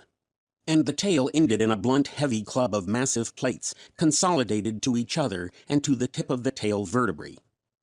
The legs were short, massive and straight, ending probably in elephant-like feet. The animal has well been called the most ponderous animated citadel the world has ever seen, and we may suppose that, when it tucked in its legs and settled down on the surface, it would be proof even against the attacks of the terrible Tyrannosaur. This marvelous animal was made known to science by the discoveries of the museum parties in Montana and Alberta under Barnum Brown. Fragmentary remains of smaller relatives had been discovered by earlier explorers, but nothing that gave any adequate notion of its character or gigantic size. From a partial skeleton discovered in the Hell Creek beds of Montana and others in the Edmonton and Belly River formations of the Red Deer River, Alberta, it has been possible to reconstruct the entire skeleton of the animal, save for the feet, and to locate and arrange most of the armor plates exactly. A skeleton mount from these specimens will shortly be constructed for the Cretaceous Dinosaur Hall. Scelidosaurus, Polacanthus, etc. Various armed dinosaurs of smaller size and less heavily plated have been described from the Jurassic, Comanchic, and Cretacic formations of Europe. The best known are Scelidosaurus of the Lower Jurassic of England and Polacanthus of the Comanchic, Weldon.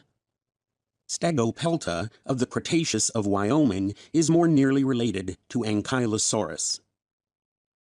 End of Chapter 8. Chapter 9 of Dinosaurs, with special reference to the American Museum collections, by William Diller Matthew. Chapter 9, The Beaked Dinosaurs, concluded. D. The Horned Dinosaurs, Triceratops, etc. Suborder Ceratopsia. In 1887, Professor Marsh published a brief notice of what he supposed to be a fossil bison horn found near Denver, Colorado. 2 years later, the explorations of the lamented John B. Hatcher in Wyoming and Montana resulted in the unexpected discovery that this horn belonged not to a bison, but to a gigantic horned reptile, and that it belonged not in the geological yesterday, as at first thought, but in the far-back Cretacic, millions of years ago. For Mr. Hatcher found complete skulls and later secured skeletons, clearly of the dinosaurian group, but representing a race of dinosaurs whose existence, or at least their extraordinary character, had been quite unsuspected. It appeared, indeed, that certain teeth and skeleton bones previously discovered by Professor Cope were related to this new type of dinosaur, but the fragments known to the Philadelphia professor gave him no idea of what the animal was like, although with his usual acumen he had discerned that they differed from any animal known to science and registered them as new under the names of Agathalmus 1873 and Monoclonius 1876. Professor Marsh renamed his supposed bison Ceratops, that is, horn face, and gave to the closely related skulls discovered by Mr. Hatcher the name of Triceratops, that is, three-horned face, while to the whole group he gave the name of Ceratopsia. These were the first of a long series of discoveries which, through scientific and popular descriptions, have made the horned dinosaurs familiar to the world. Most of them are still very imperfectly known, and of their evolution and earlier history we know very little as yet. But we can form a fairly correct idea of their general appearance and habits, and of the part they played in the world of the late Cretacic. So far as known, they were limited to North America. The most striking feature of the horned dinosaurs is the gigantic skull, armed with a pair of horns over the orbits and a median horn on the nasal bones in front, and with a great bony crest projecting at the back and sides. In some species, the skull with its bony frill attains a length of 7 or even 8 feet, and about 3 feet width. The usual length is 5 or 6 feet, and the width about 3. In the best-known genus, Triceratops, the paired horns are long and stout and the front horn quite short or almost absent, while in Monoclonius these proportions are reversed, the front horn being long while the paired horns are rudimentary.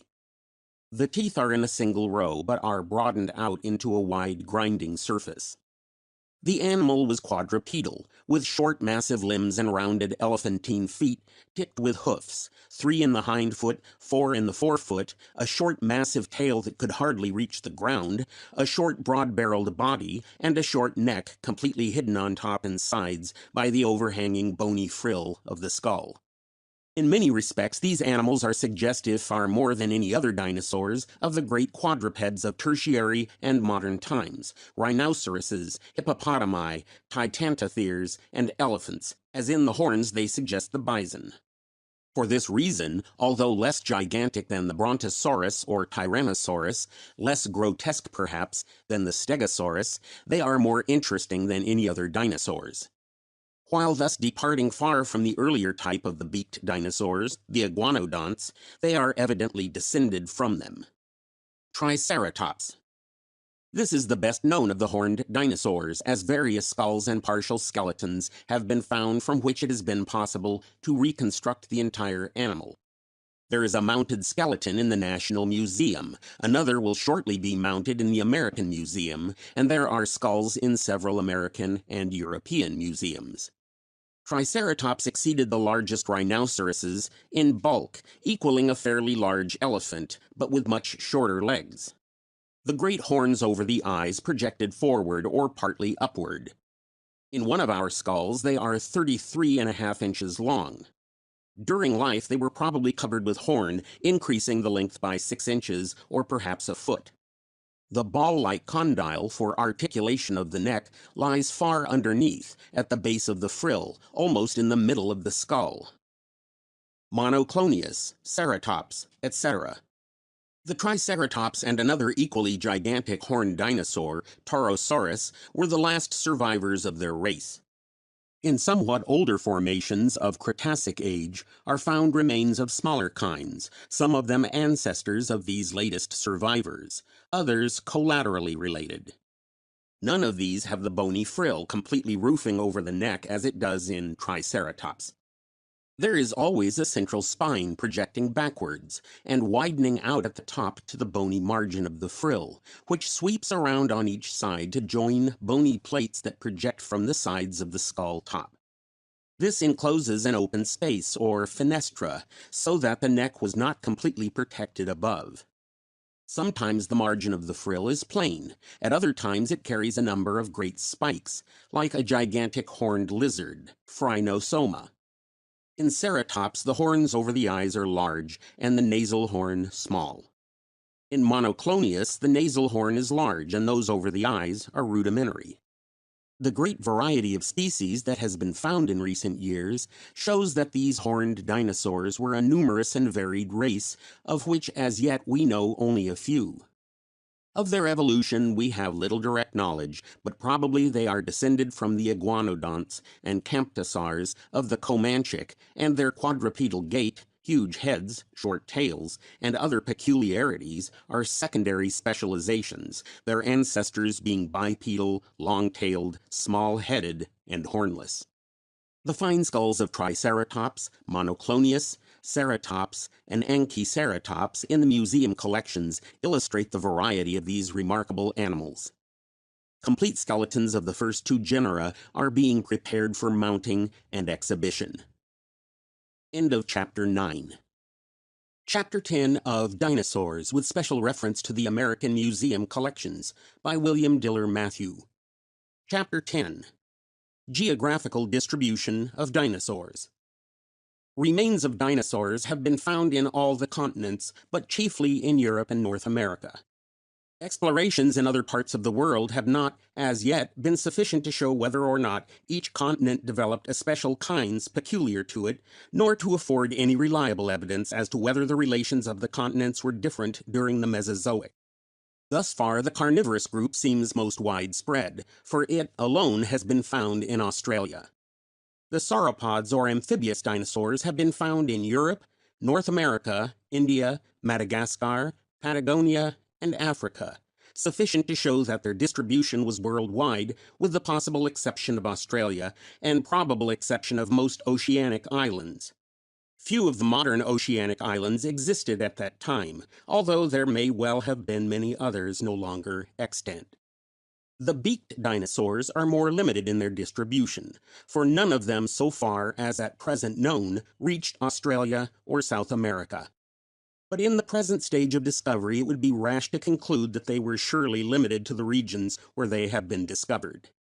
It is not wholly clear as yet whether the dinosaurian fauna that flourished at the end of the Jurassic in the north survived to the Upper Cretacic in the southern continents, but present evidence points that way and indicates that the girdle of ocean which during the Cretacic depression encircled the northern world formed a barrier which the Cretacic dinosaurian fauna never succeeded in crossing.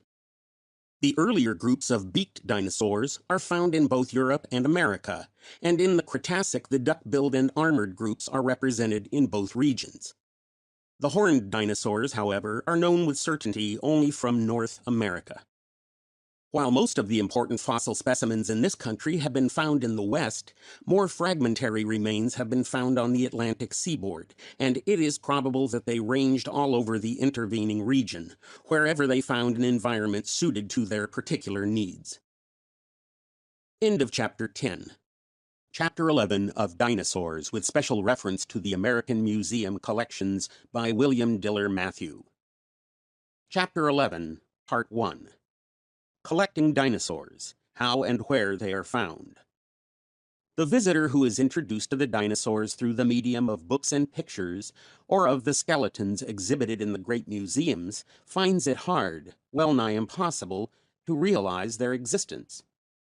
However willing he may be to accept, on faith, the reconstructions of the skeletons, the restorations of the animals, and their supposed environment, it yet remains to him somewhat of a fairy tale, a fanciful, imaginative world peopled with ogres and dragons, and belonging to the unreal once upon a time, which has no connection with the ever-present workaday world in which we live. Birds and squirrels, rabbits and foxes belong to this real world because he has seen them in his walks through the woods.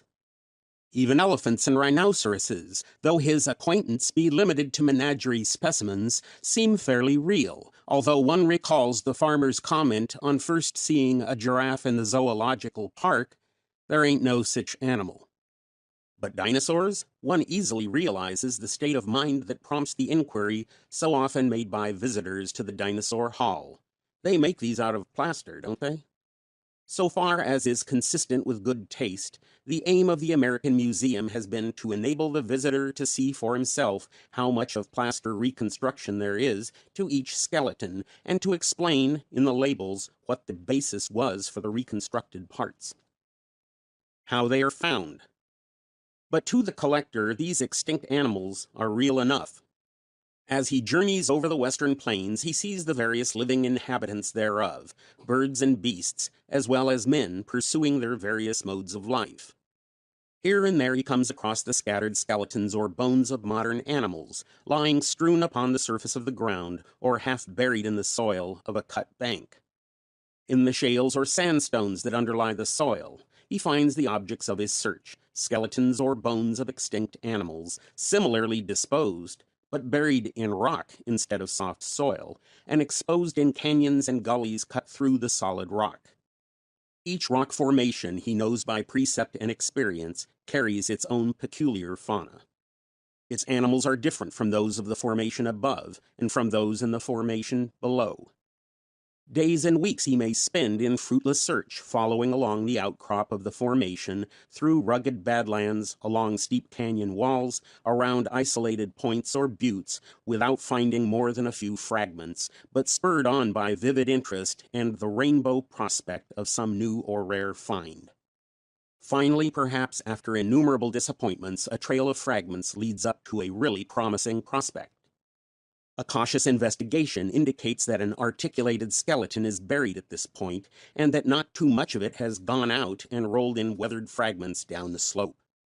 For the tedious and delicate process of disinterring the skeleton from the rock, he will need to keep ever in mind the form and relations of each bone, the picture of the skeleton as it may have been when buried. The heavy ledges above are removed with pick and shovel, often with help of dynamite and a team and scraper.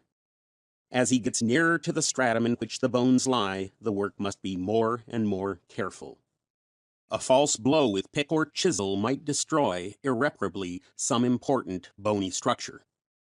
Bit by bit, he traces out the position and lay of the bones, working now mostly with awl and whisk broom, uncovering the more massive portions, blocking out the delicate bones in the rock, soaking the exposed surfaces repeatedly with thin gum, mucilage, or shellac, channeling around in between the bones until they stand out on little pedestals above the quarry floor. Then, after the gum or shellac has dried thoroughly and hardened the soft parts, and the surfaces of bone exposed are further protected by pasting on a layer of tissue paper, it is ready for the plaster jacket. This consists of strips of burlap dipped in plaster of Paris and pasted over the surface of each block until top and sides, all but the pedestal on which it rests, are completely cased in, the strips being pressed and kneaded close to the surface of the block as they are laid on. When this jacket sets and dries, the block is rigid and stiff enough to lift and turn over. The remains of the pedestal are trimmed off and the undersurface is plastered like the rest. With large blocks, it is often necessary to paste into the jacket, on upper or both sides, boards, scantling, or sticks of wood to secure additional rigidity. For should the block rack or become shattered inside, even though no fragments were lost, the specimen would be more or less completely ruined. The next stage will be packing in boxes with straw, hay, or other materials, hauling to the railway and shipment to New York. Arrived at the museum, the boxes are unpacked, each block laid out on a table, the upper side of its plaster jacket softened with water and cut away, and the preparation of the bone begins. Always it is more or less cracked and broken up, but the fragments lie in their natural relations. Each piece must be lifted out, thoroughly cleaned from rock and dirt, and the fractured surfaces cemented together again. Parts of bones, especially the interior, are often rotted into dust, while the harder outer surface is still preserved. The dust must be scraped out, the interior filled with a plaster cement, and the surface pieces reset in position. Very often a steel rod is set into the plaster filling the interior of a bone to secure additional strength. After this preparation is completed, each part being soaked repeatedly with shellac until it will absorb no more, the bones can be handled and laid out for study or exhibition. Then, if they are to be mounted for a fossil skeleton, comes the work of restoring the missing parts. For this, a plaster composition is used. Where only parts of one side are missing, the corresponding parts of the other side are used for model. Where both sides are missing, other individuals or nearly related species may serve as a guide. But it is seldom wise to attempt restoration of a skeleton unless at least 2/3 of it is present. Composite skeletons made up of the remains of several or many individuals have been attempted, but they are dangerous experiments in animals so imperfectly known as are most of the dinosaurs. There is too much risk of including bones that pertain to other species or genera, and of introducing thereby into the restoration a more or less erroneous concept of the animal which it represents. The same criticism applies to an overly large amount of plaster restoration. In some instances, the missing parts of a skeleton are not restored because even though but a small part be gone, we have no good evidence to guide in its reconstruction. This gives an imperfect and sometimes misleading concept of what the whole skeleton was like, but it is better than restoring it erroneously. Usually, with the more imperfect skeletons, a skull, a limb, or some other characteristic parts may be placed on exhibition, but the remainder of the specimen is stored in the study collections. Where they are found. The chief dinosaur localities in this country are along the flanks of the Rocky Mountains and the plains to the eastward, from Canada to Texas. Not that dinosaurs were any more abundant there than elsewhere. They probably ranged all over North America, and different kinds inhabited other continents as well. But in the east and the Middle West, the conditions were not favorable for preserving their remains except in a few localities. Formations of this age are less extensive, especially those of the delta and coast swamps, which the dinosaurs frequented. And where they do occur, they are largely covered by vegetation and cannot be explored to advantage. In the arid western regions, these formations girdle the Rockies and outlying mountain chains for 2,000 miles from north to south, and are extensively exposed in great escarpments, river canyons, and badland areas, bare of soil and vegetation, and affording an immense stretch of exposed rock for the explorer. Much of this area, indeed, is desert, too far away from water to be profitably searched under present conditions, or too far away from railroads to allow of transportation of the finds at a reasonable expense. Fossils are much more common in certain parts of the region, and these localities have mostly been explored more or less thoroughly. But the field is far from being exhausted. New localities have been found and old localities re-explored in recent years, yielding specimens equal to or better than any heretofore discovered. And as the railroad and the automobile render new regions accessible, and the erosion of the formations by wind and rain brings new specimens to the surface, we may look forward to new discoveries for many years to come. In other continents, except in Europe, there has been but little exploration for dinosaurs. Enough is known to assure us that they will yield faunae no less extensive and remarkable than our own. We are in fact only beginning to appreciate the vast extent and variety of these records of a past world. In a preceding chapter, it was shown that the chief formations in which dinosaur remains have been found belong to the end of the Jurassic and the end of the Cretacic periods. The Jurassic dinosaur formations skirt the Rockies and outlying mountain ranges, but are often turned up on edge and poorly exposed, or barren of fossils. The richest collecting ground is in the Laramie Plains, between the Rockies and the Laramie Range in south-central Wyoming, but important finds have also been made in Colorado and Utah. The Cretaceous dinosaur formations extend somewhat further out on the plains to the eastward, and the best collecting regions thus far explored are in eastern Wyoming, central Montana, and in Alberta, Canada. The first discovery of dinosaurs in the West, by Professor S.W. Williston. Most great discoveries are due rather to a state of mind, if I may use such an expression, than to accident. The discovery of the immense dinosaur deposits in the Rocky Mountains in March 1877 may truthfully be called great, for nothing in paleontology has equaled it, and that it was made by 3 observers simultaneously cannot be called purely an accident. These discoverers were Mr. O. Lucas, then a schoolteacher, later clergyman, Professor Arthur Lakes, then a teacher in the School of Mines at Golden, Colorado, and Mr. William Reed, then a section foreman of the Union Pacific Railroad at Como, Wyoming, later the curator of paleontology of the University of Wyoming. Even as I write this, comes the notice of his death, the last. I knew them all, and the last 2 were long intimate friends. In the autumn of 1878, I wrote the following, quote, "The history of their discovery, the dinosaurs, is both interesting and remarkable. For years, the beds containing them had been studied by geologists of experience, under the surveys of Hayden and King, but with the possible exception of the half of a caudal vertebra, obtained by Hayden and described by Leidy as a species of Poikilopleuron, not a single fragment had been recognized. This is all the more remarkable from the fact that in several of the localities I have observed acres literally strewn with fragments of bones, many of them extremely characteristic and so large as to have taxed the strength of a strong man to lift them. 3 of the localities known to me are in the immediate vicinity, if not upon the actual town sites, of thriving villages, and for years numerous fragments have been collected by or for tourists and exhibited as fossil wood. The quantities hitherto obtained, though apparently so vast, are wholly unimportant in comparison with those awaiting the researches of geologists throughout the Rocky Mountain region. I doubt not that many hundreds of tons will eventually be exhumed. End quote. Rather a startling prophecy to make within 18 months of their discovery, but it was hardly exaggerated. It is impossible to say which of these 3 observers actually made the first discovery of Jurassic dinosaurs. Whatever doubt there is in favor of Mr. Reed.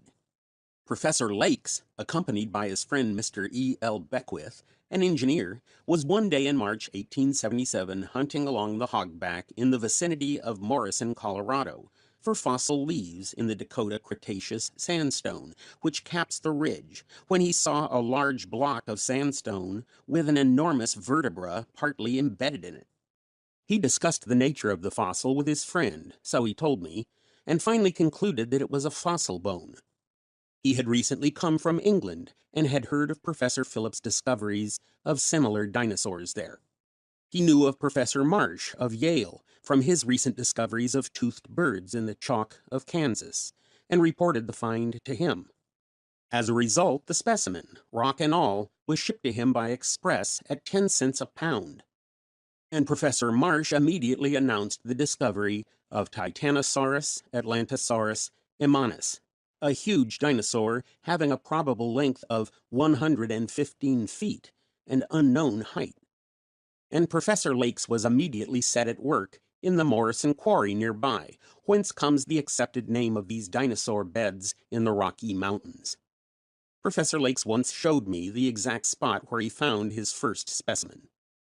Mr. Lucas, teaching his first term of a country school that spring in Garden Park near Canyon City, as an amateur botanist, was interested in the plants of the vicinity.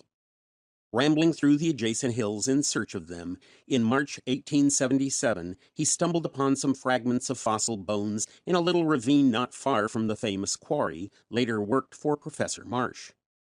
He recognized them as fossils, and they greatly excited not only his curiosity, but the curiosity of the neighbors.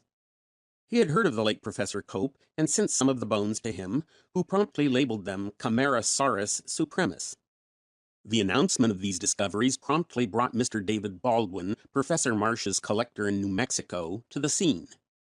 Only a few months previously he had discovered fossil bones in the red beds of New Mexico, the since famous Permian deposits. He naturally explored the same beds at Canyon City, immediately below the dinosaur deposits, and soon found the still very problematical Halipus skeleton at their very top, a specimen which, after nearly 40 years, remains unique of its kind. A few years earlier, Professor Marsh, on his way east from the tertiary deposits of western Wyoming, had stopped at Como, Wyoming, to observe the strange salamanders, or fish with legs, as they were widely known, so abundant in the lake at that place, about whose transformations he later wrote a paper, perhaps the only one on modern vertebrates that he ever published. While he was there, Mr. Carlin, the station agent, showed him some fossil bone fragments, so Mr. Reed told me that they had picked up in the vicinity and about which Professor Marsh made some comments. But he was so engrossed with the other discoveries he was then making that he did not follow up the suggestion. Had he done so, the discovery of the Jurassic dinosaurs would have been made 5 years earlier. Mr. Reed, tramping over the famous Como Hills after game — he had been a professional hunter of game for the construction camps of the Union Pacific Railroad — in the winter and spring of 1877, observed some fossil bones just south of the railway station that excited his curiosity. But he and Mr. Carlin did not make their discovery known to Professor Marsh till the following autumn, and then under assumed names, fearing that they would be robbed of their discovery.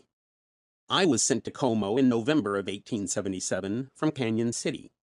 I got off the train at the station after midnight and inquired for the nearest hotel, The station comprised 2 houses only, and where I could find Messrs. Smith and Robinson. I was told that the section house was the only hotel in the place, and that these gentlemen lived in the country, and that there was no regular bus line yet running to their ranch. A freshly opened box of cigars, however, helped clear up things, and I joined Mr. Reed the next day in opening Quarry Number 1 of the Como Hills. Inasmuch as the mercury in the thermometer during the next 2 months seldom reached 0, upward I mean, the opening of this famous deposit was made under difficulties. That so much head cheese, as we called it, was shipped to Professor Marsh was more the fault of the weather and his importunities than our carelessness. However, we found some of the types of dinosaurs that have since become famous. I joined Professor Lakes at the Morrison Quarry in early September of 1877 and helped dig out some of the bones of Atlantosaurus. A few weeks later, I was sent to Canyon City to help Professor Mudge, my old teacher, and Mr. Felch, who had begun work there in the famous Marsh Quarry. It was here that we found the type of Diplodocus. The hind leg, pelvis, and much of the tail of this specimen lay in very orderly arrangement in the sandstone near the edge of the quarry, but the bones were broken into innumerable pieces. After consultation, we decided that they were too much broken to be worth saving, and so most of them went over into the dump. Sacrilege, doubtless the modern collector will say, but we did not know much about the modern methods of collecting in those days, and moreover, we were in too much of a hurry to get the new discoveries to Yale College to take much pains with them. I did observe that the caudal vertebrae had very peculiar chevrons, unlike others that I had seen, and so I attempted to save some samples of them by pasting them up with thick layers of paper. Had we only known of plaster of Paris and burlap, the whole specimen might easily have been saved. Later, when I reached New Haven, I took off the paper and called Professor Marsh's attention to the strange chevrons, and Diplodocus was the result. My own connection with the discoveries of these old dinosaurs continued only through the following summer, in Wyoming, when we added the first mammals from the hills immediately back of the station, and the types of some of the smaller dinosaurs, and when we explored the vicinity for other deposits, on Rock Creek and in the Freeze-Out Mountains. How many tons of these fossils have since been dug up from these deposits in the Rocky Mountains is beyond computation. My prophecy of hundreds of tons has been fulfilled, and they are preserved in many museums of the world. S. W. Williston. End of Chapter 11, Part 1. Chapter 11 of Dinosaurs, with special reference to the American Museum Collections, by William Diller Matthew. Chapter 11, Part 2. The Dinosaurs of the Bone Cabin Quarry, by Henry Fairfield Osborn. One is often asked the questions, how do you find fossils? How do you know where to look for them? One of the charms of the fossil hunter's life is the variety, the element of certainty, combined with the gambling element of chance. Like the prospector for gold, the fossil hunter may pass suddenly from the extreme of dejection to the extreme of elation. Luck comes in a variety of ways, sometimes as the result of prolonged and deliberate scientific search in a region which is known to be fossiliferous, sometimes in such a prosaic manner as the digging of a well. Among discoveries of a highly suggestive, almost romantic kind, perhaps none is more remarkable than the one I shall now describe. Discovery of the Great Dinosaur Quarry.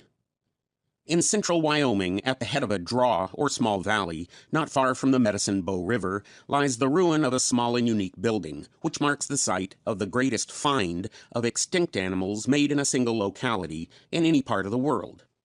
The fortunate fossil hunter who stumbled on this site was Mr. Walter Granger of the American Museum Expedition of 1897.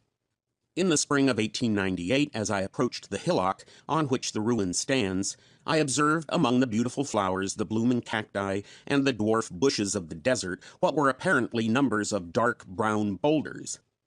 On closer examination, it proved that there is really not a single rock, hardly even a pebble, on this hillock. All these apparent boulders are ponderous fossils which have slowly accumulated or washed out on the surface from a great dinosaur bed beneath. A Mexican sheepherder had collected some of these petrified bones for the foundations of his cabin, the first ever built of such strange materials. The excavation of a promising outcrop was almost immediately rewarded by finding a thigh bone nearly 6 feet in length, which sloped downward into the earth, running into the lower leg and finally into the foot, with all the respective parts lying in the natural position, as in life. This proved to be the previously unknown hind limb of the great dinosaur, Diplodocus. In this manner, the bone cabin quarry was discovered and christened. The total contents of the quarry are represented in the diagram. It has given us, by dint of 6 successive years of hard work, the materials for an almost complete revival of the life of the Laramie region as it was in the days of the dinosaurs. By the aid of workmen of every degree of skill, by grace of the accumulated wisdom of the 19th century, by the constructive imagination, by the aid of the sculptor and the artist, we can summon these living forms and the living environment from the vasty deep of the past. The famous Como Bluffs. The circumstances leading up to our discovery serve to introduce the story. From 1890 to 1897, we had been steadily delving into the history of the age of mammals, in deposits dating from 200,000 to 3 million years back, as we rudely estimate geological time.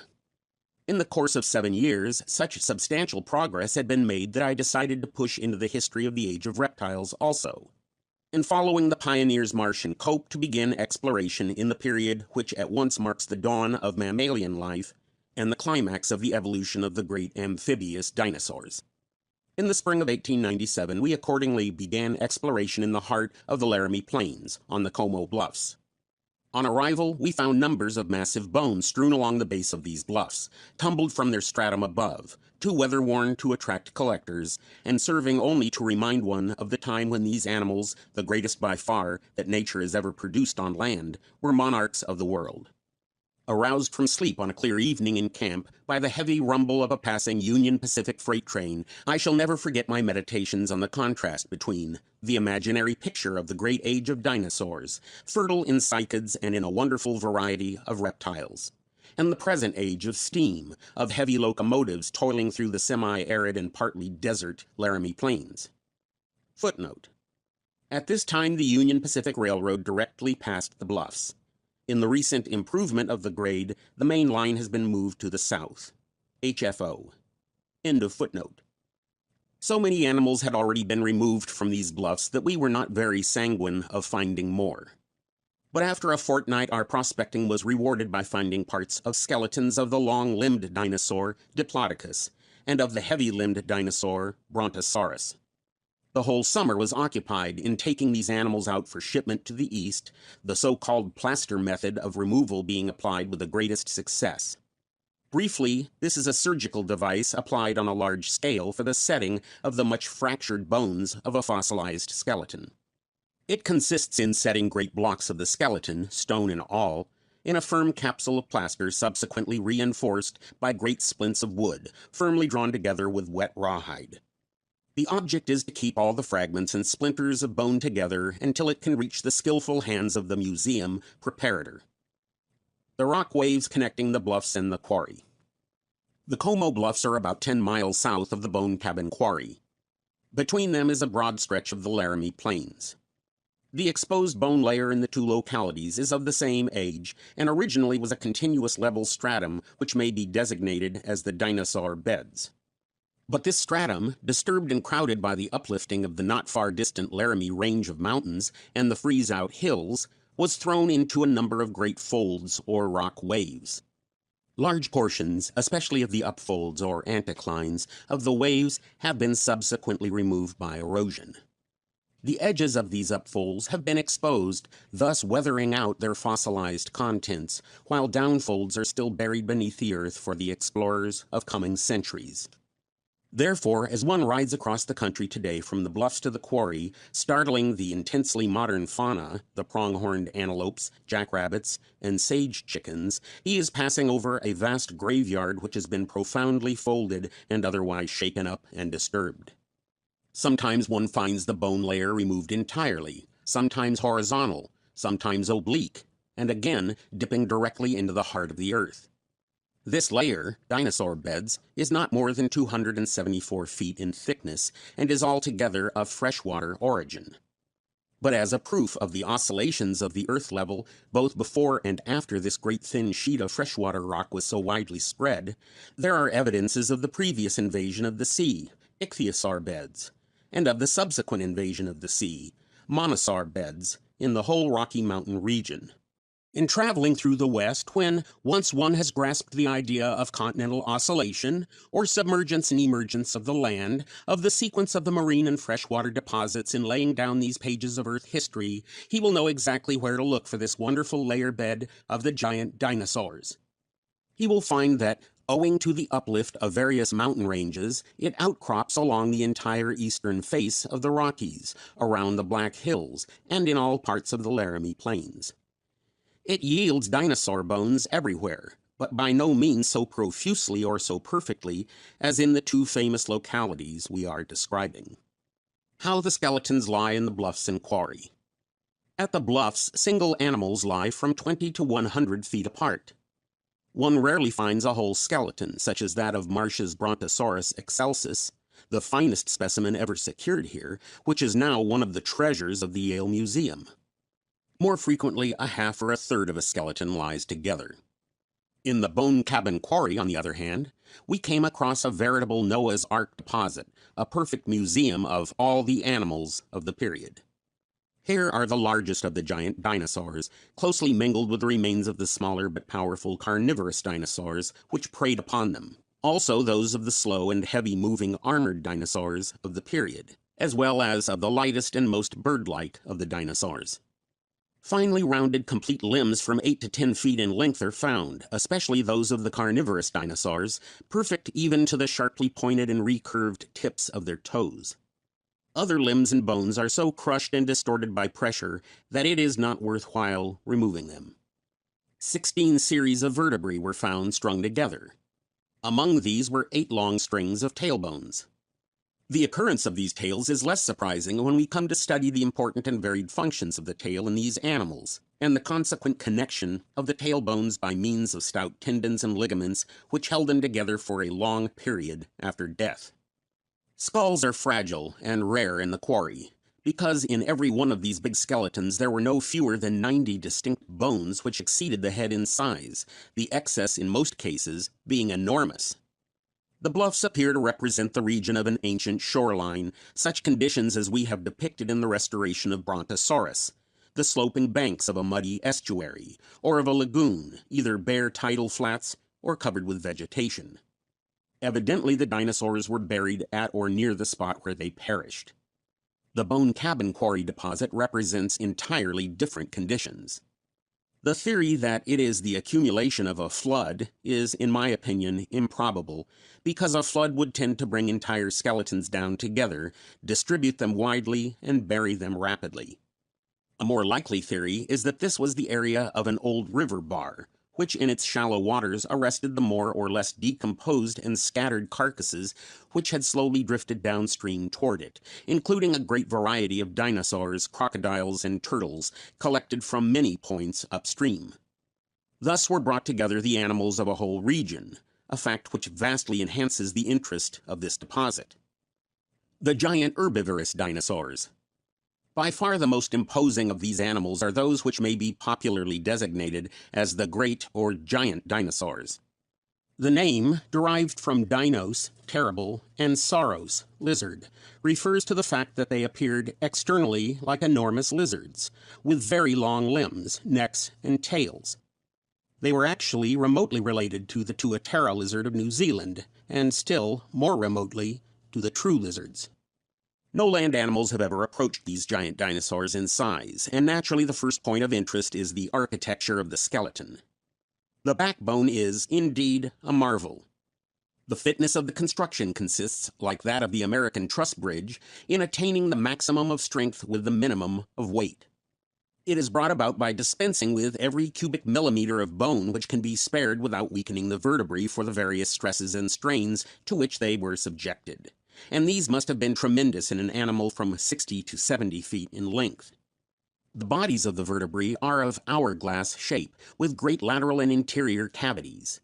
The arches are constructed on the T-iron principle of the modern bridge builder. The back spines are tubular. The interior is spongy, these devices being employed in great variety, and constituting a mechanical triumph of size, lightness, and strength combined.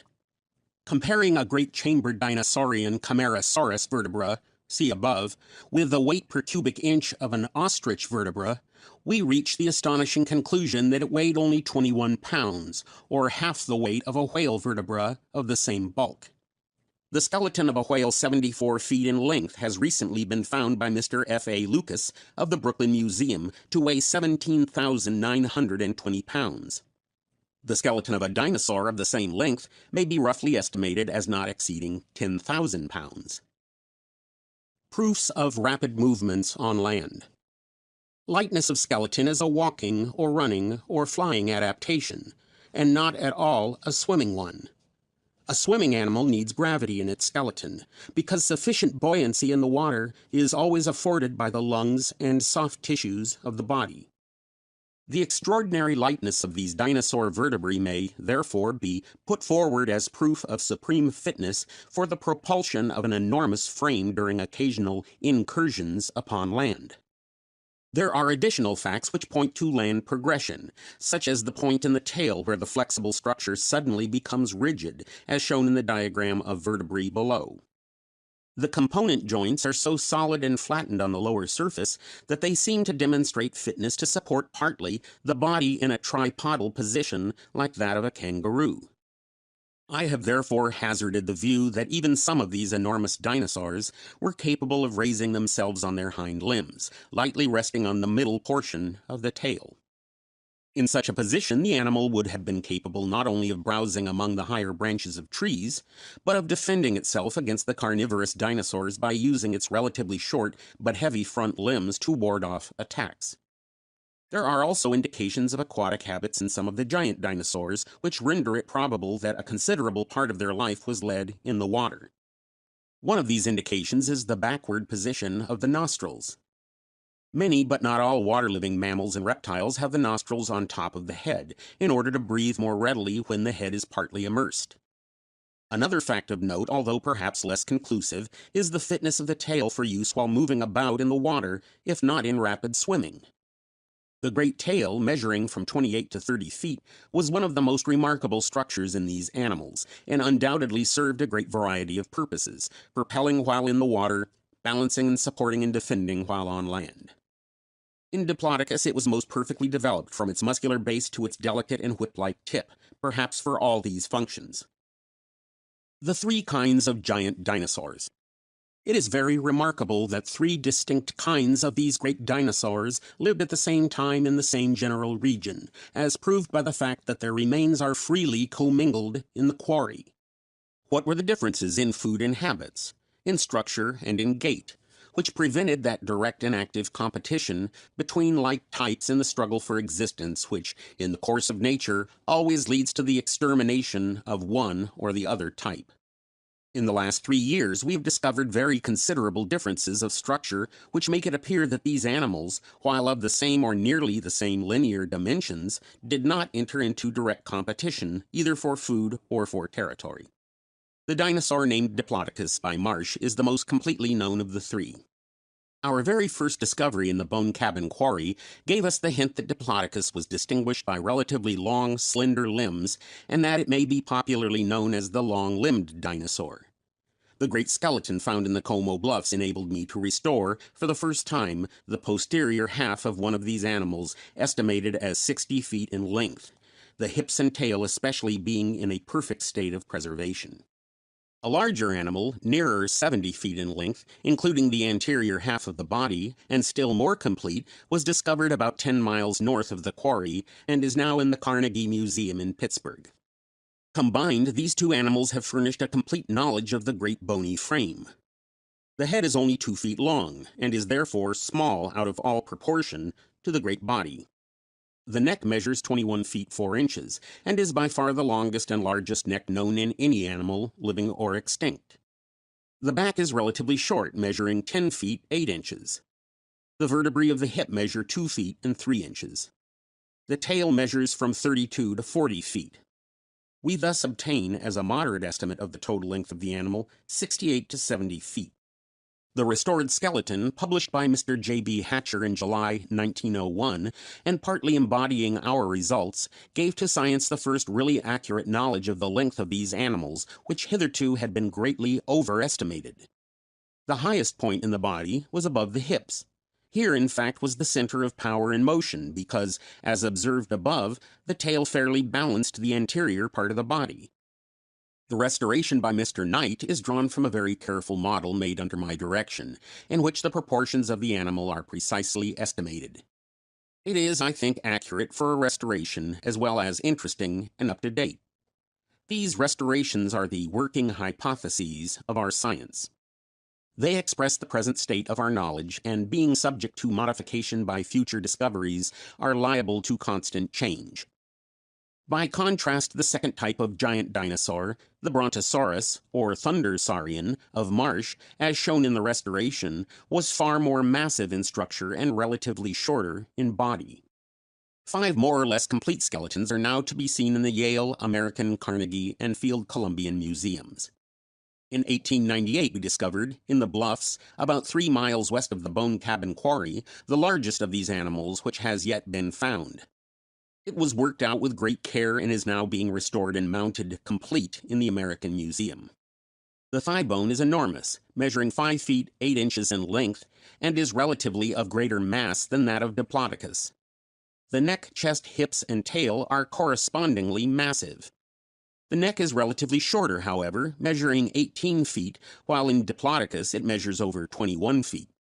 The total length of this massive specimen is estimated at 63 feet, or from 6 to 8 feet less than the largest long-limbed dinosaur.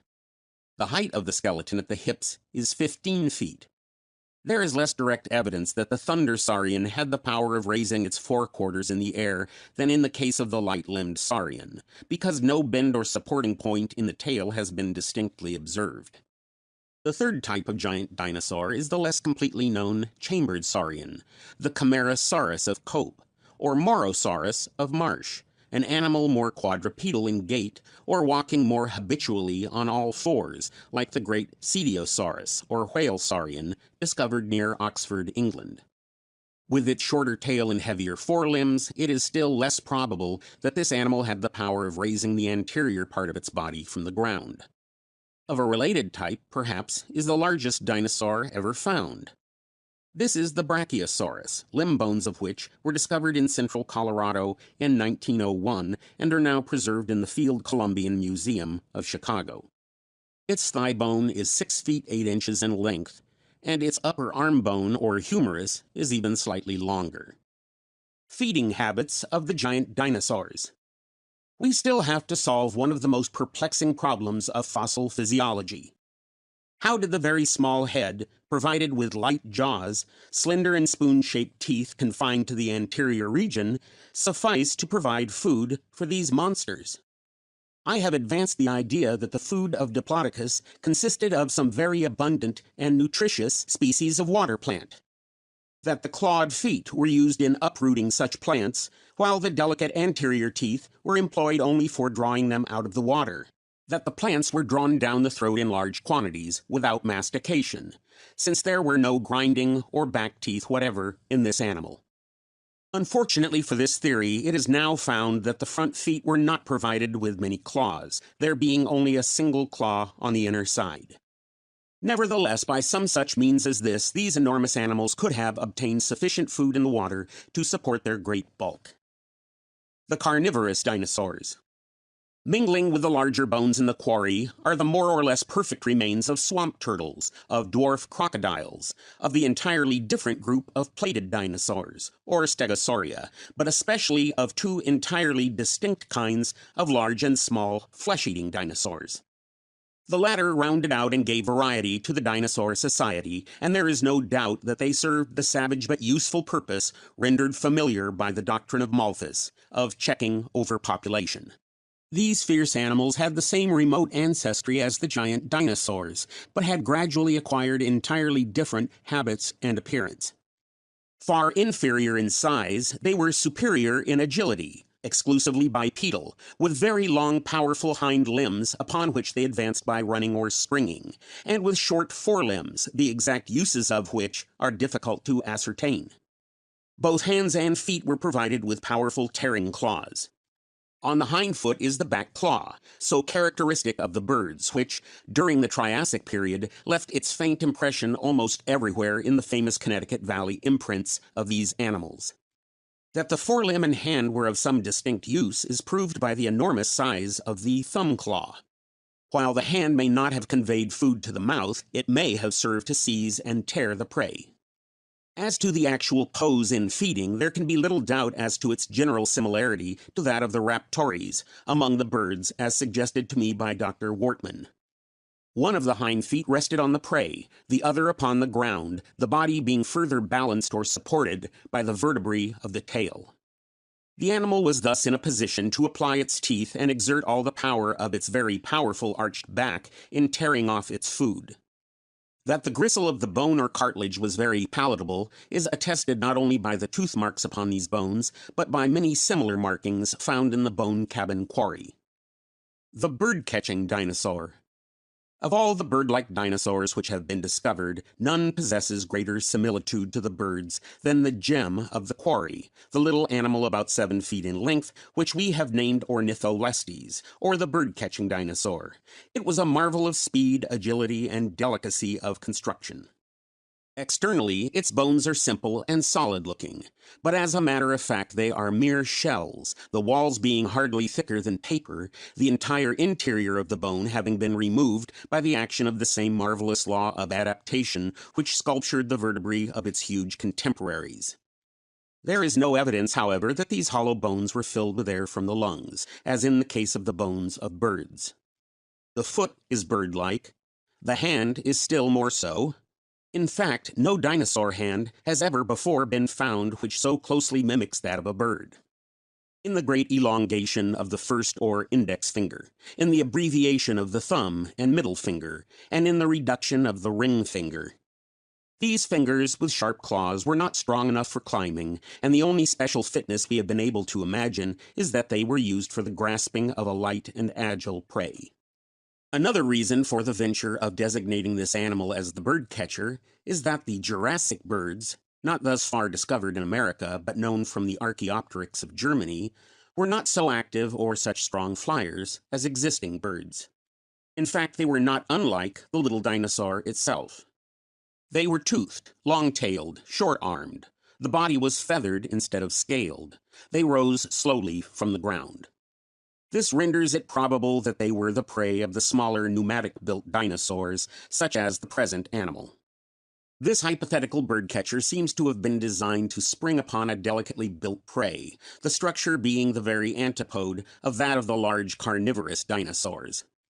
A difficulty in the bird-catching theory, namely that the teeth are not as sharp as one would expect to find them in a flesh-eater, is somewhat offset by the similarity of the teeth to those of the bird-eating monitor lizards, Varanus, which are not especially sharp. The great yield of the quarry. Our explorations in the quarry began in the spring of 1898, and have continued ever since during favorable weather.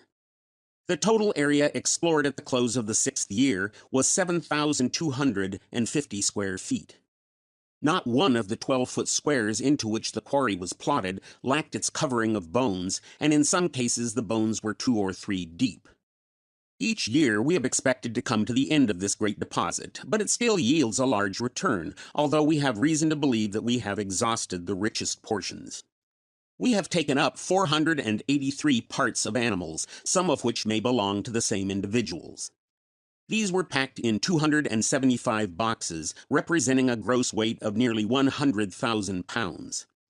Reckoning from the number of thigh bones, we reach, as a rough estimate of the total, 73 animals of the following kinds.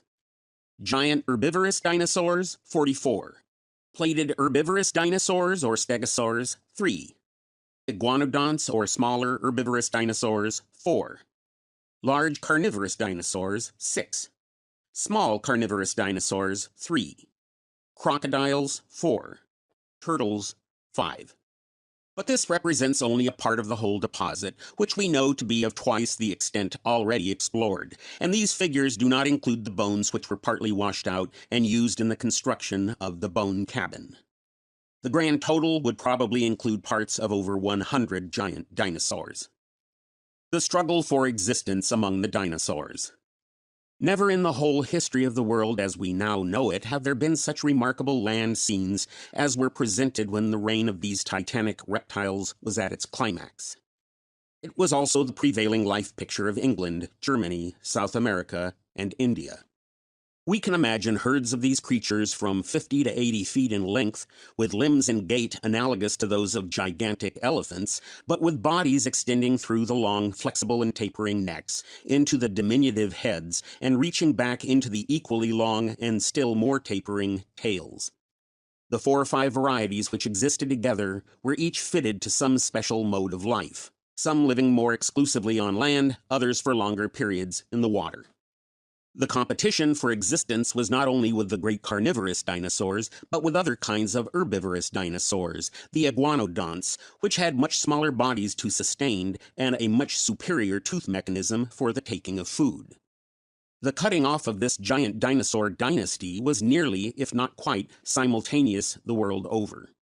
The explanation, which is deducible from similar catastrophes to other large types of animals, is that a very large frame with a limited and specialized set of teeth fitted only to a certain special food is a dangerous combination of characters. Such a monster organism is no longer adaptable. Any serious change of conditions which would tend to eliminate the special food would also eliminate these great animals as a necessary consequence. There is an entirely different class of explanations, however, to be considered, which are consistent both with the continued fitness of structure of the giant dinosaurs themselves and with the survival of their especial food. Such, for example, as the introduction of a new enemy more deadly even than the great carnivorous dinosaurs. Among such theories, the most ingenious is that of the late Professor Cope, who suggested that some of the small, inoffensive, and inconspicuous forms of Jurassic mammals, of the size of the shrew and the hedgehog, contracted the habit of seeking out the nests of these dinosaurs, gnawing through the shells of their eggs, and thus destroying the young. The appearance or evolution of any egg-destroying animals, whether reptiles or mammals, which could attack this great race at such a defenseless point, would be rapidly followed by its extinction. We must accordingly be on the alert for all possible theories of extinction. And these theories themselves will fall under the universal principle of the survival of the fittest until we approximate or actually hit upon the truth. Fossil Hunting by Boat in Canada, by Barnum Brown. How do you know where to look for fossils is a common question. In general, it may be answered that the surface of North America has been pretty well explored by government surveys and scientific expeditions, and the geologic age of the larger areas determined. Most important in determining the geologic sequence of the Earth's strata are the fossil remains of animal and plant life. A grouping of distinct species of fossils correlated with stratigraphic characters in the rocks determines these subdivisions. When a collection of fossils is desired to represent a certain period, exploring parties are sent to these known areas. Sometimes, however, chance information leads up to most important discoveries, such as resulted from the work of the past 2 seasons in Alberta, Canada. A visitor to the museum, Mr. J.L. Wagner, while examining our mineral collections, saw the large bones in the reptile hall and remarked to the curator of mineralogy that he had seen many similar bones near his ranch in the Red Deer Canyon of Alberta. After talking some time, an invitation was extended to the writer to visit his home and prospect the canyon. Accordingly, in the fall of 1909, a preliminary trip was made to the locality. From Didsbury, a little town north of Calgary, the writer drove eastward 90 miles to the Red Deer River through a portion of the newly opened grain belt of Alberta, destined in the near future to produce a large part of the world's bread. Near the railroad, the land is mostly under cultivation, and comfortable homes and bountiful grain fields testify to the rich nature of the soil. A few miles eastward, the brushland gives way to a level expanse of grass-covered prairie, dotted here and there by large and small lakes, probably of glacial origin. Mile after mile, the road follows section lines, and one is rarely out of sight of the house of some homesteader. It is through this level farmland that the Red Deer River wends its way, flowing through a canyon far below the surface. Near Wagner's ranch, the canyon was prospected and so many bones found that it appeared most desirable to do extended searching along the river. Usually, fossils are found in badlands, where extensive areas are denuded of grass and the surface eroded into hills and ravines. A camp is located near some spring or stream, and collectors ride or walk over miles of these exposures in each direction till the region is thoroughly explored. Quite different are the conditions on the Red Deer River. Cutting through the prairie land, the river had formed a canyon 200 to 500 feet deep, and rarely more than a mile wide at the top. In places, the walls are nearly perpendicular, and the river winds in its narrow valley, touching one side then crossing to the other, so that it is impossible to follow up or down its course any great distance, even on horseback. It was evident that the most feasible way to work these banks was from a boat. Consequently, in the summer of 1910, our party proceeded to the town of Red Deer, where the Calgary-Edmonton Railroad crosses the river. There, a flatboat, 12 by 30 feet in dimension, was constructed on lines similar to a western ferry boat, having a carrying capacity of 8 tons, with a 22-foot oar at each end to direct its course. The rapid current, averaging about 4 miles per hour, precluded any thought of going upstream in a large boat, so it was constructed on lines sufficiently generous to form a living boat as well as to carry the season's collection of fossils. Supplied with the season's provisions, lumber for boxes, and plaster for encasing bones, we began our fossil cruise down a canyon which once echoed songs of the Bois Brûlés, for this was at one time the fur territory of the great Hudson Bay Company. No more interesting or instructive journey has ever been taken by the writer. High up on the plateau, buildings and haystacks proclaim a well-settled country, but habitations are rarely seen from the river, and for miles we floated through picturesque solitude, unbroken save by the roar of the rapids. Especially characteristic of this canyon are the slides, where the current setting against the bank has undermined it until a mountain of earth slips into the river, in some cases almost choking its course. A continual sorting thus goes on, the finer material being carried away while the boulders are left as barriers forming slow-moving reaches of calm water and stretches of rapids difficult to navigate during low water. In one of these slides, we found several small mammal jaws and teeth not known before from Canada, associated with fossil clamshells of Eocene age. The long midsummer days in latitude 52 degrees gave many working hours, but with frequent stops to prospect the banks, we rarely floated more than 20 miles per day. An occasional flock of ducks and geese were disturbed as our boat approached, and bank beaver houses were frequently passed, but few of the animals were seen during the daytime. Tying the boat to a tree at night, we would go ashore to camp among the trees, where, after dinner, pipes were smoked in the glow of a great campfire. Only a fossil hunter or a desert traveler can fully appreciate the luxury of abundant wood and running water. In the stillness of the night, the underworld was alive, and many little feet rustled the leaves where daylight disclosed no sound. Then the beaver and muskrat swam up to investigate this new intruder, while from the treetops came the constant query, "Hoo, hoo." For 70 miles, the country is thickly wooded with pine and poplar, the stately spruce trees silhouetted against the sky, adding a charm to the ever-changing scene. Nature has also been kind to the treeless regions beyond, for underneath the fertile prairie, veins of good lignite coal of varying thickness are successively cut by the river. In many places, these are worked in the riverbanks during winter. One vein of excellent quality is 18 feet thick, though usually they are much thinner. The government right has been taken to mine most of this coal outcropping along the river. Along the upper portion of the stream are banks of Eocene age, from which shells and mammal jaws were secured, but near the town of Content, where the river bends southward, a new series of rocks appeared, and in these our search was rewarded by finding dinosaur bones similar to those seen at Wagner's ranch. Specimens were found in increasing numbers as we continued our journey, and progress down the river was necessarily much slower. Frequently, the boat would be tied up a week or more at one camp while we searched the banks, examining the cliffs layer by layer that no fossil might escape observation. With the little dinghy, the opposite side of the river was reached so that both sides were covered at the same time from one camp. As soon as a mile or more had been prospected or a new specimen secured, the boat was dropped down to a new convenient anchorage. Box after box was added to the collection till scarcely a cubit space remained unoccupied on board our fossil ark.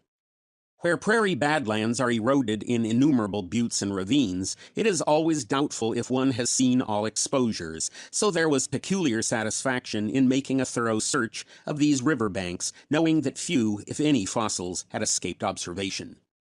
On account of the heavy rainfall and frequent sliding of banks, new fossils are exposed every season, so that in a few years these same banks can again be explored profitably. This river will become as classic hunting ground for reptile remains as the badlands of South Dakota are for mammals. Although the summer days are long in this latitude, the season is short, and thousands of geese flying southward foretell the early winter. Where the temperature is not infrequently 40 to 60 degrees below zero in winter, it is difficult to think of a time when a warm climate could have prevailed, yet such condition is indicated by the fossil plants. When the weather became too cold to work with plaster, the fossils were shipped from a branch railroad 45 miles distant. The camp material was stored for the winter, and with block and tackle, the big boat was hauled up on shore above the reach of high water. In the summer of 1911, the boat was recalked and again launched when we continued our search from the point at which work closed the previous year. During the summer, we were visited by the museum's president, Professor Henry Fairfield Osborne, and one of the trustees, Mr. Madison Grant. A canoeing trip, one of great interest and pleasure, was taken with our visitors covering 250 miles down the river from the town of Red Deer, during which valuable material was added to the collection and important geological data secured. As a result of the Canadian work, the museum is enriched by a magnificent collection of Cretaceous fossils, some of which are new to science. End of Chapter 11. End of Dinosaurs, with special reference to the American Museum collection.